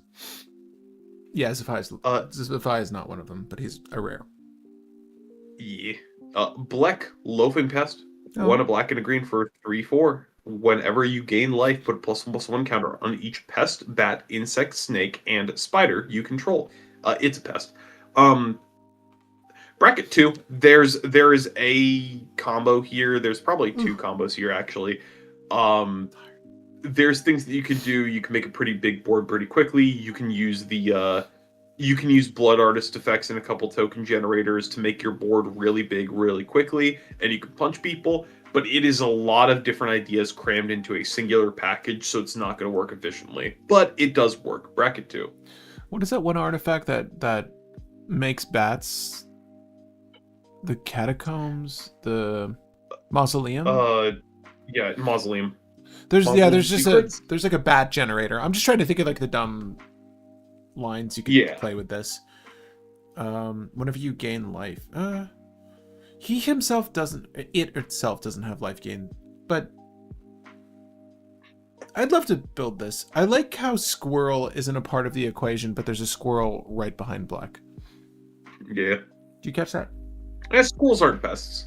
They're friends. No, but we've got snake at the top right. We've got bats in the air behind him. We have spider right in front of him on the trunk. we don't have squirrel as an option, but we have insect. Is there an insect in this picture that we're missing? He's probably squashing it. Hello there, Gabriel. Hello there.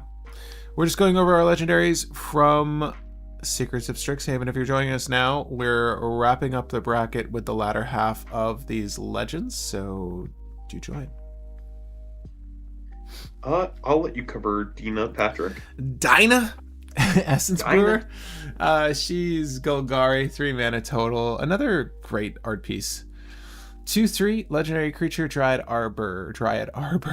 Druid. Whenever you sacrifice a creature, draw a card. This ability triggers only once. Bracket 1. Pay 2, sacrifice another creature. You gain X life and put X/1/1 counters on target creature you control, where X is the sacrifice creature's power. And you could do this at instant speed. So, Phyrexian Dreadnought, I see you, and I'm about to gain all of your strength. If the draw was equivalent to the creature's power, I would be all over this shit. Oh, disgusting, yeah. Yeah, but the fact that it's trigger only once each turn and it's 1 draw kind of makes it feel not as spicy.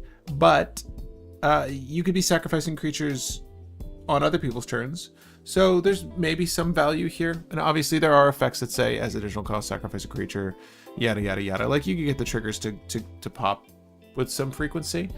I don't know what this deck wants to do apart from the typical stuff like Greater Good, Life's Legacy. Like, it seems like you're trying to go tall and pull through your deck. I don't know that this is better than a lot of other Golgari options. But like maybe bracket 2? Bracket 3? Is there something you've got? Bracket 3 for a mixture of reasons. One, it draws 4 cards a turn. You already brought that up. That's actually a pretty decent draw engine on a commander. The thing that makes this a bracket 3 commander is 2 different styles of Ultron. One, if you just throw equipment onto a thing, sacrifice it, make another thing big, move the equipment to the new thing, sacrifice it, make another thing big, you're eventually going to get a 40 attack creature very quickly. And then you can go, I'm going to swing at you with 3 1/1s. You block 2 of them. I make the one that's coming through into a 40, you're dead. I mean, at this point, why don't you just play our boy Yargle and Multani? Our boy is Yargle and Multani. If you just want big creatures, Will. Well, no. See, this is sneaky big creatures. Yeah. Because the thing you don't block is always the 40 attack thing, because you don't get a say in which thing's going to become the 40 attack thing. That is kind of funny, actually. Yeah, because you can shift the power around. That's kind of funny. And then also, we have so many weird counter manipulation things, like modular, doubled counters, the Ozlith, that you eventually get to the point where you just go, I'm going to sacrifice this 6 attack thing. It had modular, so I'm going to move 6 tokens onto another thing. I also have the Ozlith, so I'm going to put 6 counters onto this thing. I'm going to move all those counters onto this one other thing. It's now an 18/18. Next turn, I'm going to sacrifice. I'm going to triple it again and again and again and again. And you just kind of go nuts with that. So you get big numbers pretty quickly with this, and you draw some cards. I say bracket 3 because there's not really a great combo there, but it's funny. No, it's not bad, man. I do like it for that. I think it's kind of a fun way to play Voltron in colors that you wouldn't anticipate. Yeah. Gorma. Next, Gorma the Gullet. For some reason, he has lifelink, but the other one didn't. Yeah. 1 a green and a black for legendary creature, Pest Frog, with 1 power, 1 toughness, and lifelink. Whenever another creature you control dies, put a +1/+1 counter on Gorma. Big boy big. Then, when a non-token creature you control enters, non-token creatures you control enter with an additional +1/+1 counter on them for each creature you control that died this turn. This is bracket 4, and the reason why is Persist. This goes infinite with any sack outlet and any persist effect, and you may think, like, well, how do you win with that? You get infinite life. Just off the bat with your commander, it's lifelink, it gets infinitely big, even if it gets blocked, you get infinite life. So, this just goes infinite with any persist effect and any sack outlet in a way that's super annoying and super consistent. Yeah. And the worst part is, eventually you get to the point where you just say, hey, persist infinite. I'm going to play a Land War Elf, and it's going to enter with 2 million +1/+1 counters because of how the second effect works. Well, I feel like there's a couple ways to conclude the game, right? Like, you could always do, if you're making infinite mana in this equation, you can use the Finale of Devastation with an infinitely large board to just, like, hasty out death. But like you were saying... You're probably not always getting infinite mana, and assuming you don't have like an outlet to it, usually your sack outlet's going to be the outlet, or you're going to have a blood artist in addition to it, and those are probably going to be the ways that you actually end the game effectively. You just blood artist win. But even if you don't have any of those things, you get infinite life, and every creature you play that turn is an infinity. That's a pretty scary way to end the game. I'd say bracket 4 because of how much consistency you have in the deck. Because how many sack outlets do you have in Golgari? A lot. Enough. How many persist creatures do you have in Golgari? Enough. Yeah, and you're in the right colors to find them anyways. You're, also just, use your life's legacy stuff, draw greater good stuff. Just, you'll pull through the deck and find solutions that way too. Yeah. Not bad. And there's ways to generate mana based off power as well. So you can generate a shit ton of mana. Or even just nuke the board with like a culling ritual or something if you need to keep going. I like it. It passes the culling ritual bar, so you're safe. Yeah. Next we got Lulwyn, Exchange Student. 4 mana for an elf druid with 3 power, 4 toughness. Enters prepared. You may exile a creature card from your your graveyard. She becomes prepared. Activated only at sorcery speed. The spell is Pest Friend. Pay a Golgari, sorcery. You create a 1/1 pest that gains you life when you attack, or when it attacks. Bracket 1.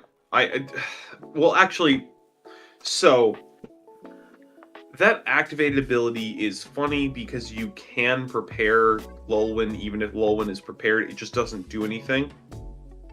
If you have when blank leaves the graveyard effects, that's relevant. You can also make a lot of pests, so you can still kind of make decent board. The issue is you need to get creatures in your graveyard to do it. So probably bracket 1. I feel like this is too much effort for a 4 cost legendary. Any pet cards?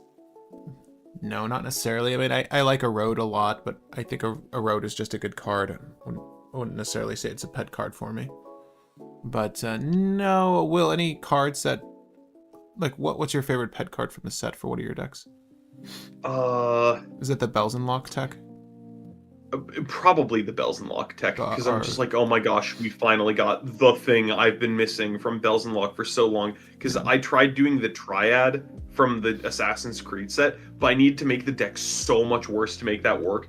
And then now we got this, and I'm like, thank you, just thank you. I think my actual pet card from this deck is the green Emeritus. The one that's regrowth, because I've been fighting for that card. I've been saying that card is so much better than people have been giving it credit for, and I think some people have finally started agreeing with that. You need to put together the Tatiova and show them. Yeah, that's all. Just put together. Tatiova's already pretty decent in my opinion.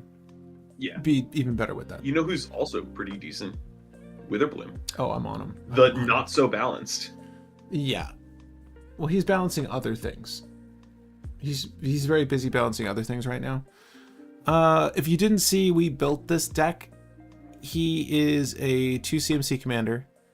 No, he's like a 4 CMC commander. I think we were very on the money with like what turn we suspected we would get him down. But it's funny. I said like I think on average he's going to cost like 4, and we cast him for 4 3 times, and I'm like, yeah. I was throwing out an average. I thought maybe once it was going to be more expensive, maybe once it was going to be cheaper. It was 4 exactly every time. It could vary, and it will probably vary. But yeah, from our gold fishing, like you can get this down pretty quickly because the affinity for creatures, just play your dorks.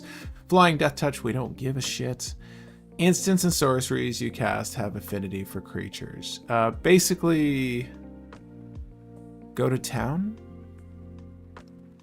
I don't want to say we stormed into a win.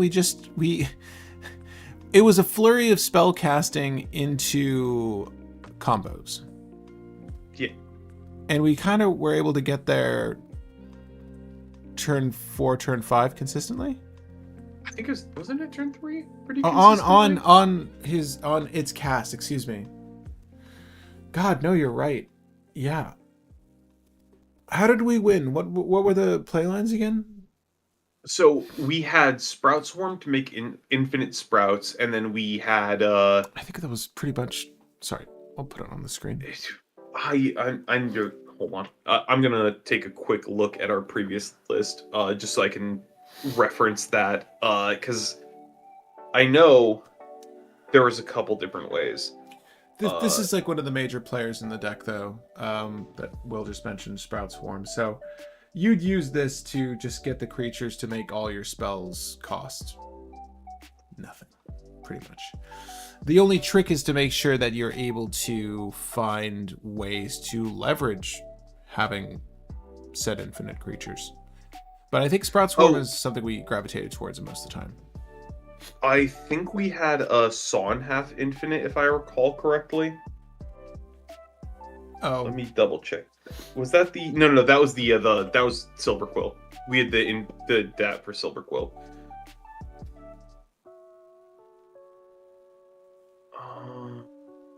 Actually, no, didn't we? We might have like a Hoarding Brood. Yeah, we did. We had a Saw in Half Infinite.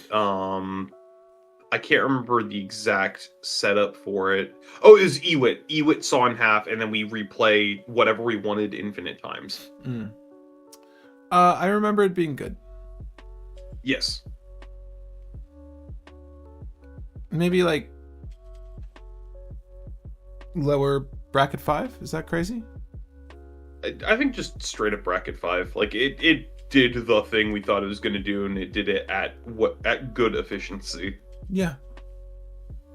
I would just recommend watching that build video because the gold fishing is pretty solid, and I think it would play well in an actual matchup as well. Finale of Devastation.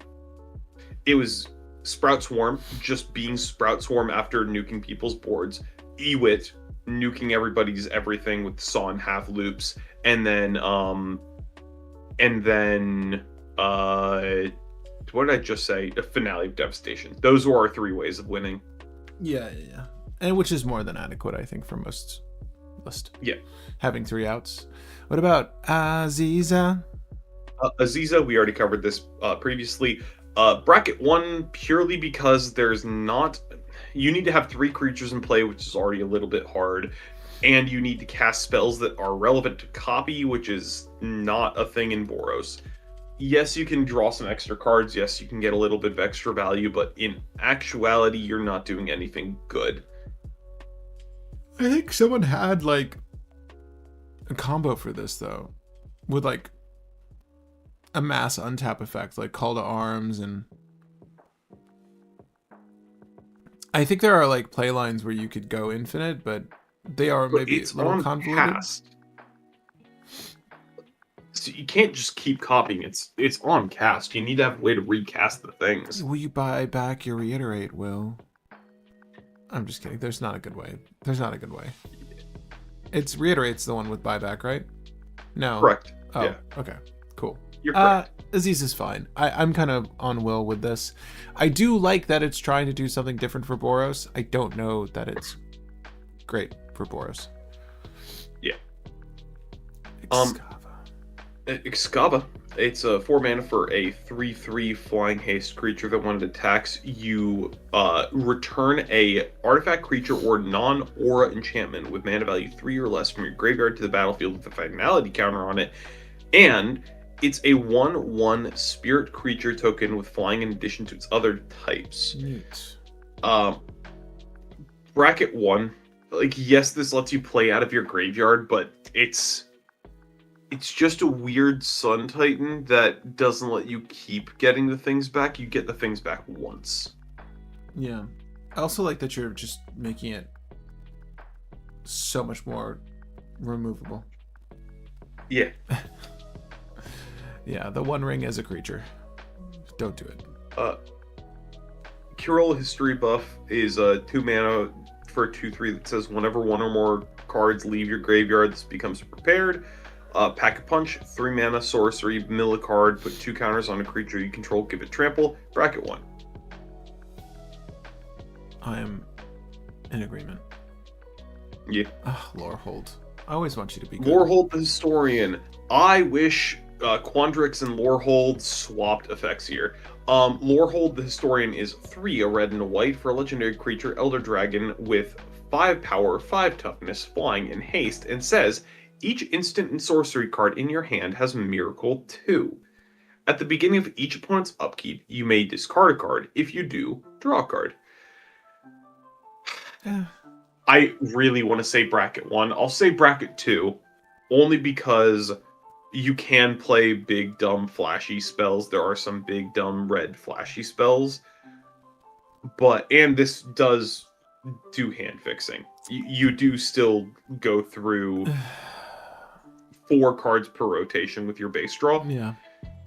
But it's cool. Boros doesn't have any big flashy spells. I like that you're able to obviously leverage miracles off turn, right? You'll draw into something that will hopefully be miraculous off turn on your opponent's upkeeps. And obviously you could stage some of this with Sensei's Divining Top or Scroll Rack. Maybe this is like a prime candidate for those 2 cards.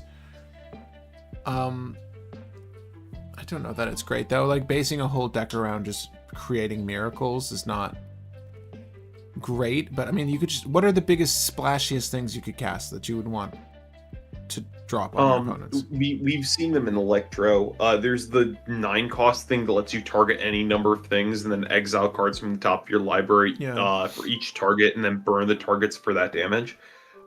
There's the Apex Ultimatum thing, the bolus thing that makes you get 10 mana and also lets you impulse draw 7.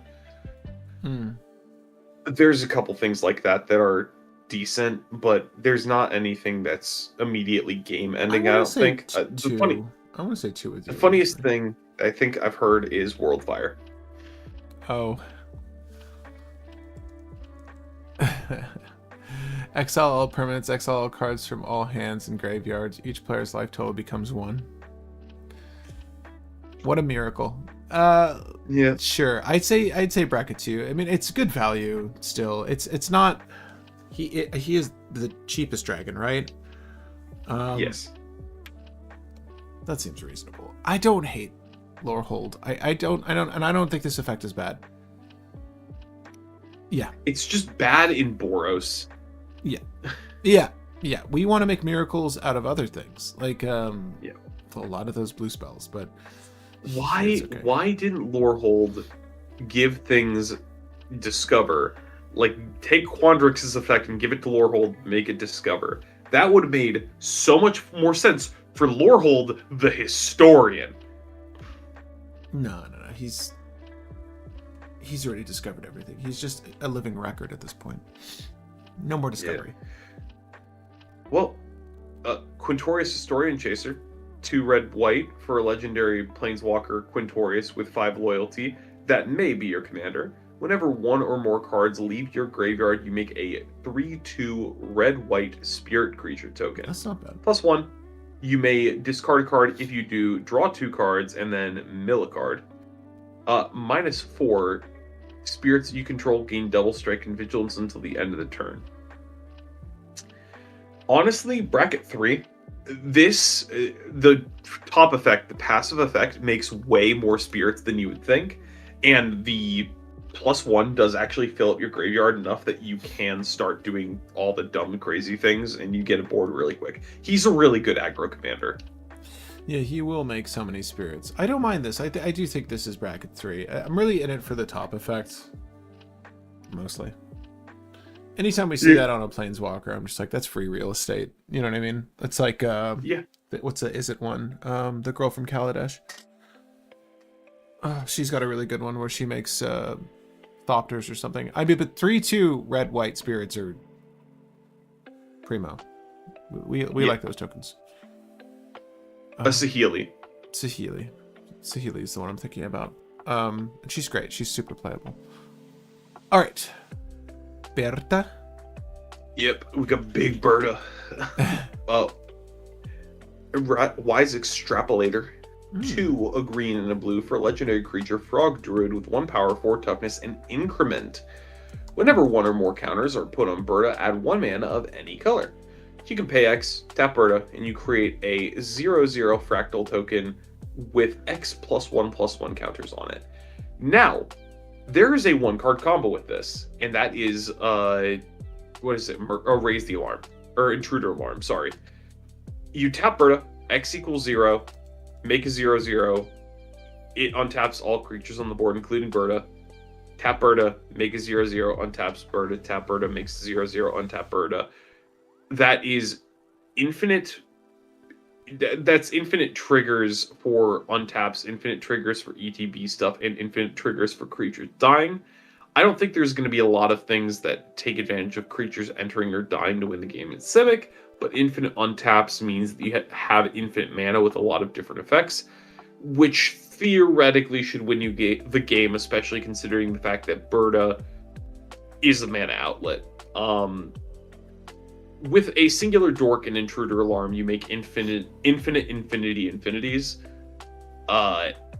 So the question is, how consistent is it? How powerful is it? You have... To be fair, you can actually find Intruder Alarm pretty well in these colors, only because you have creature tutors that find Drift Phantasm, Yeah. which finds Intruder Alarm.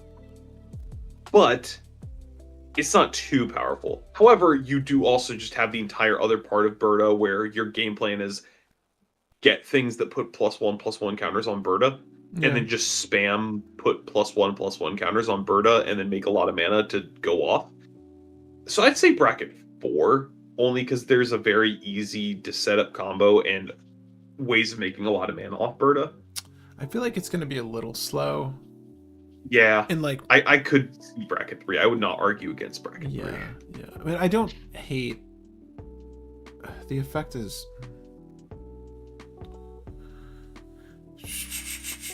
Whatever one or more. Sorry.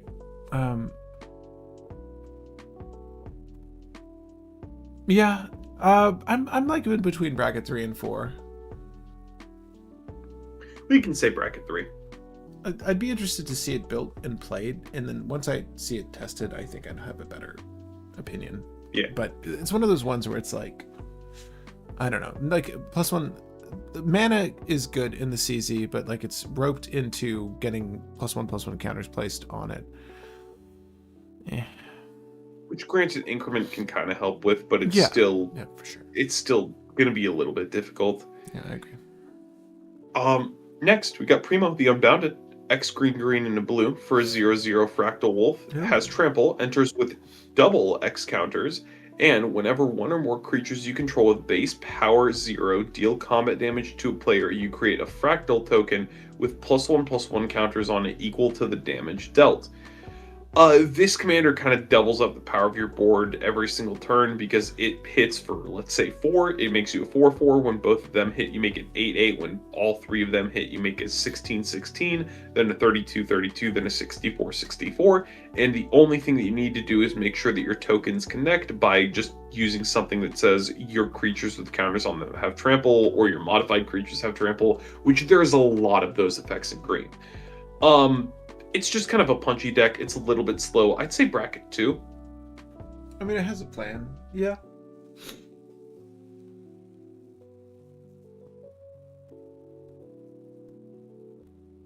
Next, Sorry. Quandrix the Proof. Yeah, I'm trying to let's see if there's anything else we can squeeze out of this fox, or wolf, excuse me. Bracket 2's good. That's what's safe. Quandrix the Proof. 6 mana for a 6/6 flying trampler with Cascade. Neat. Instant sorcery spells in your hand have Cascade. I do want to point out that the Cascade helps you find Food Chain, and this commander goes infinite with Food Chain because it's an outlet. You also are in the colors where you have one of the creatures, the Griffin, that also helps set up the Food Chain. It's not horrible. But the first sliver is probably better than this. Yeah, spells having cascades pretty. I mean, I feel like this is kind of bracket 3. Yeah, I like bracket 3. Because, I mean, you're going to be able to push it out pretty quickly. And then just giving your spells cascade, it's random value, but it's not bad. Yep. It just sucks if you just like hit a counter spell or something and it's like, okay. All right, That's cool. let's blast through the last couple really quick because only one of them is actually worth talking about. Well, let's see, bracket 3 for Quandrix though. Yeah, bracket 3 for Quandrix. Okay. Tam. Tam Observant Sequencer. Landfall becomes prepared, and when it becomes prepared, you can pay 2 mana to draw a card and gain a life. Bad Tatiova, bracket 1. Zimone. The last actual notable one. Do you want to just do this? Well, let's do Page loose leaf first. Okay. Let's do the other ones first. Page is 2 mana. It's an artifact legendary creature. Taps for mana. You can also discard another card named Page Loose Leaf. Reveal cards from the top of your library until you reveal an instant or sorcery card. Put that card into your hand and the rest in the bottom of your library in random order. Doesn't do anything by itself. Bracket 1. Bracket 0, maybe? Yeah. The Dawning Archaic is 10 mana. We already went over this. Costs less for the instants and sorcerers in your graveyard. It has reach, and when you attack with it, you cast a thing from your graveyard for free. It is bracket 1 because you want spells that aren't just colorless. There's some okay colorless spells, but yeah. Yeah. Okay. Zimone, Infinite Analyst, 3 mana for a legendary creature, human wizard, with 0 power and 4 toughness. The first spell you cast with X in its mana value each turn costs 1 less to cast for each +1/+1 counter on Zimone. When you cast your first spell with X in its mana cost each turn, you put 2 +1/+1 counters on Zimone. Basically, Zimone's going to make your X cost cards get more counters, or Zimone's going to get more counters, which is then going to reduce the cost of your X cost spells, giving you more value. So if you just jam an X cost spell every turn, your board gets bigger and bigger and bigger and bigger, giving you more and more and more and more value until you eventually win the game. The issue is, I don't think there's an infinite combo with Zimone, so I think it's probably bracket 2 or 3, but it does get a lot of value very quickly, so might be closer to bracket 3 than bracket 2. Is this a control Staxy deck?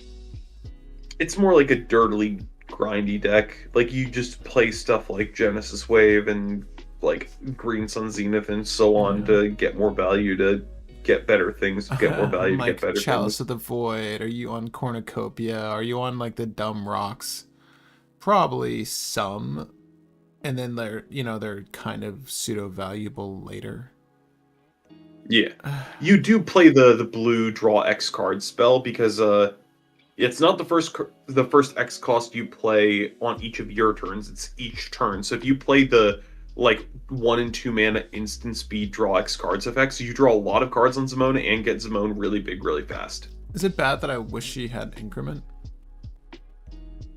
I mean, she kind of does have increment, but not exactly. Yeah, on top of this. 3? 2. Yeah, bracket 3. The fact that you can do instants to make her scale up a lot faster is actually pretty notable. So I'll say 3. Okay. Guys. That'll do. That'll do. That'll do. Not our longest doubleheader, but late into the eve nonetheless. Gang, thank you for hanging with us as we covered this set. We're obviously going to be brewing a few of these legends. I do want to do Prismari in the pocket with our boy Sinar. But I think this is a pretty fair assessment of the legends we got here. Again, we always get a handful of, named legends that are very similar to just non-legendary creatures in effect from other sets, right? To sort of pad out the set. Eventually getting to the point where it's like, I cast Keith, the third janitor. Right, exactly. It would pull her more into the set, but at the same time, she'd be the only one with the main set mechanic. Yeah. You're right, Wolf. Well, I just noticed almost 4 hours. You guys are magic thinking machines. Oh, Gabriel, thank you. This is not our longest stream, but these double headers always go quite a while. So if I would Our suggest jumping longest around. stream is the Final Fantasy set legendary tier list, right? Yes, yes. Oh, maybe you're right. I want to say you're right because there was so many legends from Final. There's so many legends in Final Fantasy. There. I can look this up pretty easily actually because I can just go to our live stream and just check Uh, how long the longest one was. but let us know which legends you've brewed from the set, which ones you're curious to brew. Obviously, hang tight as we brew some more of these guys. And of course, feel free to leave links to your deck list from your favorite legendaries from Secrets of Strixhaven. But this should cover it. Again, also let us know in the chat if we've missed anything in the comment section from the set that you think is worth picking up. But yeah, I think Will is right, Gabriel. I think we've... How long was the Final Fantasy Legendary stream? I'm curious now. 5 hours and 40 minutes. Oh my. Sorry, no, just 5 hours. 5 hours pretty much on the dot. This isn't... Was this like during the middle of a work week? I forget. For final, I think we did it on Friday, so that we had the weekend after. Yeah, that's the way to do it, gang. That is the way to do it. Oh, it's fucking buggy. Pulled this buggy from an event recently. No one needs this. But this Nami, though. Boys, that's the card you wanted to pull. This is why you watch. This is why you watch Local Game Group, to see Patrick spoils. I did shit at this competition I went to over the weekend. Well, that's not true. I did very well for the deck I was playing, but I had some pretty bad luck. RNG, baby. That's what the game really comes down. That's what every TCG comes down to when you go into the competitive scene. RNG, die rolls, table order, and then obviously a little bit of player skill. But I tried my darndest. I've got one more store championship and then nada. We should do another I'd love to go to another Magic event soon. It'd be fun to get some games in, like casual or otherwise.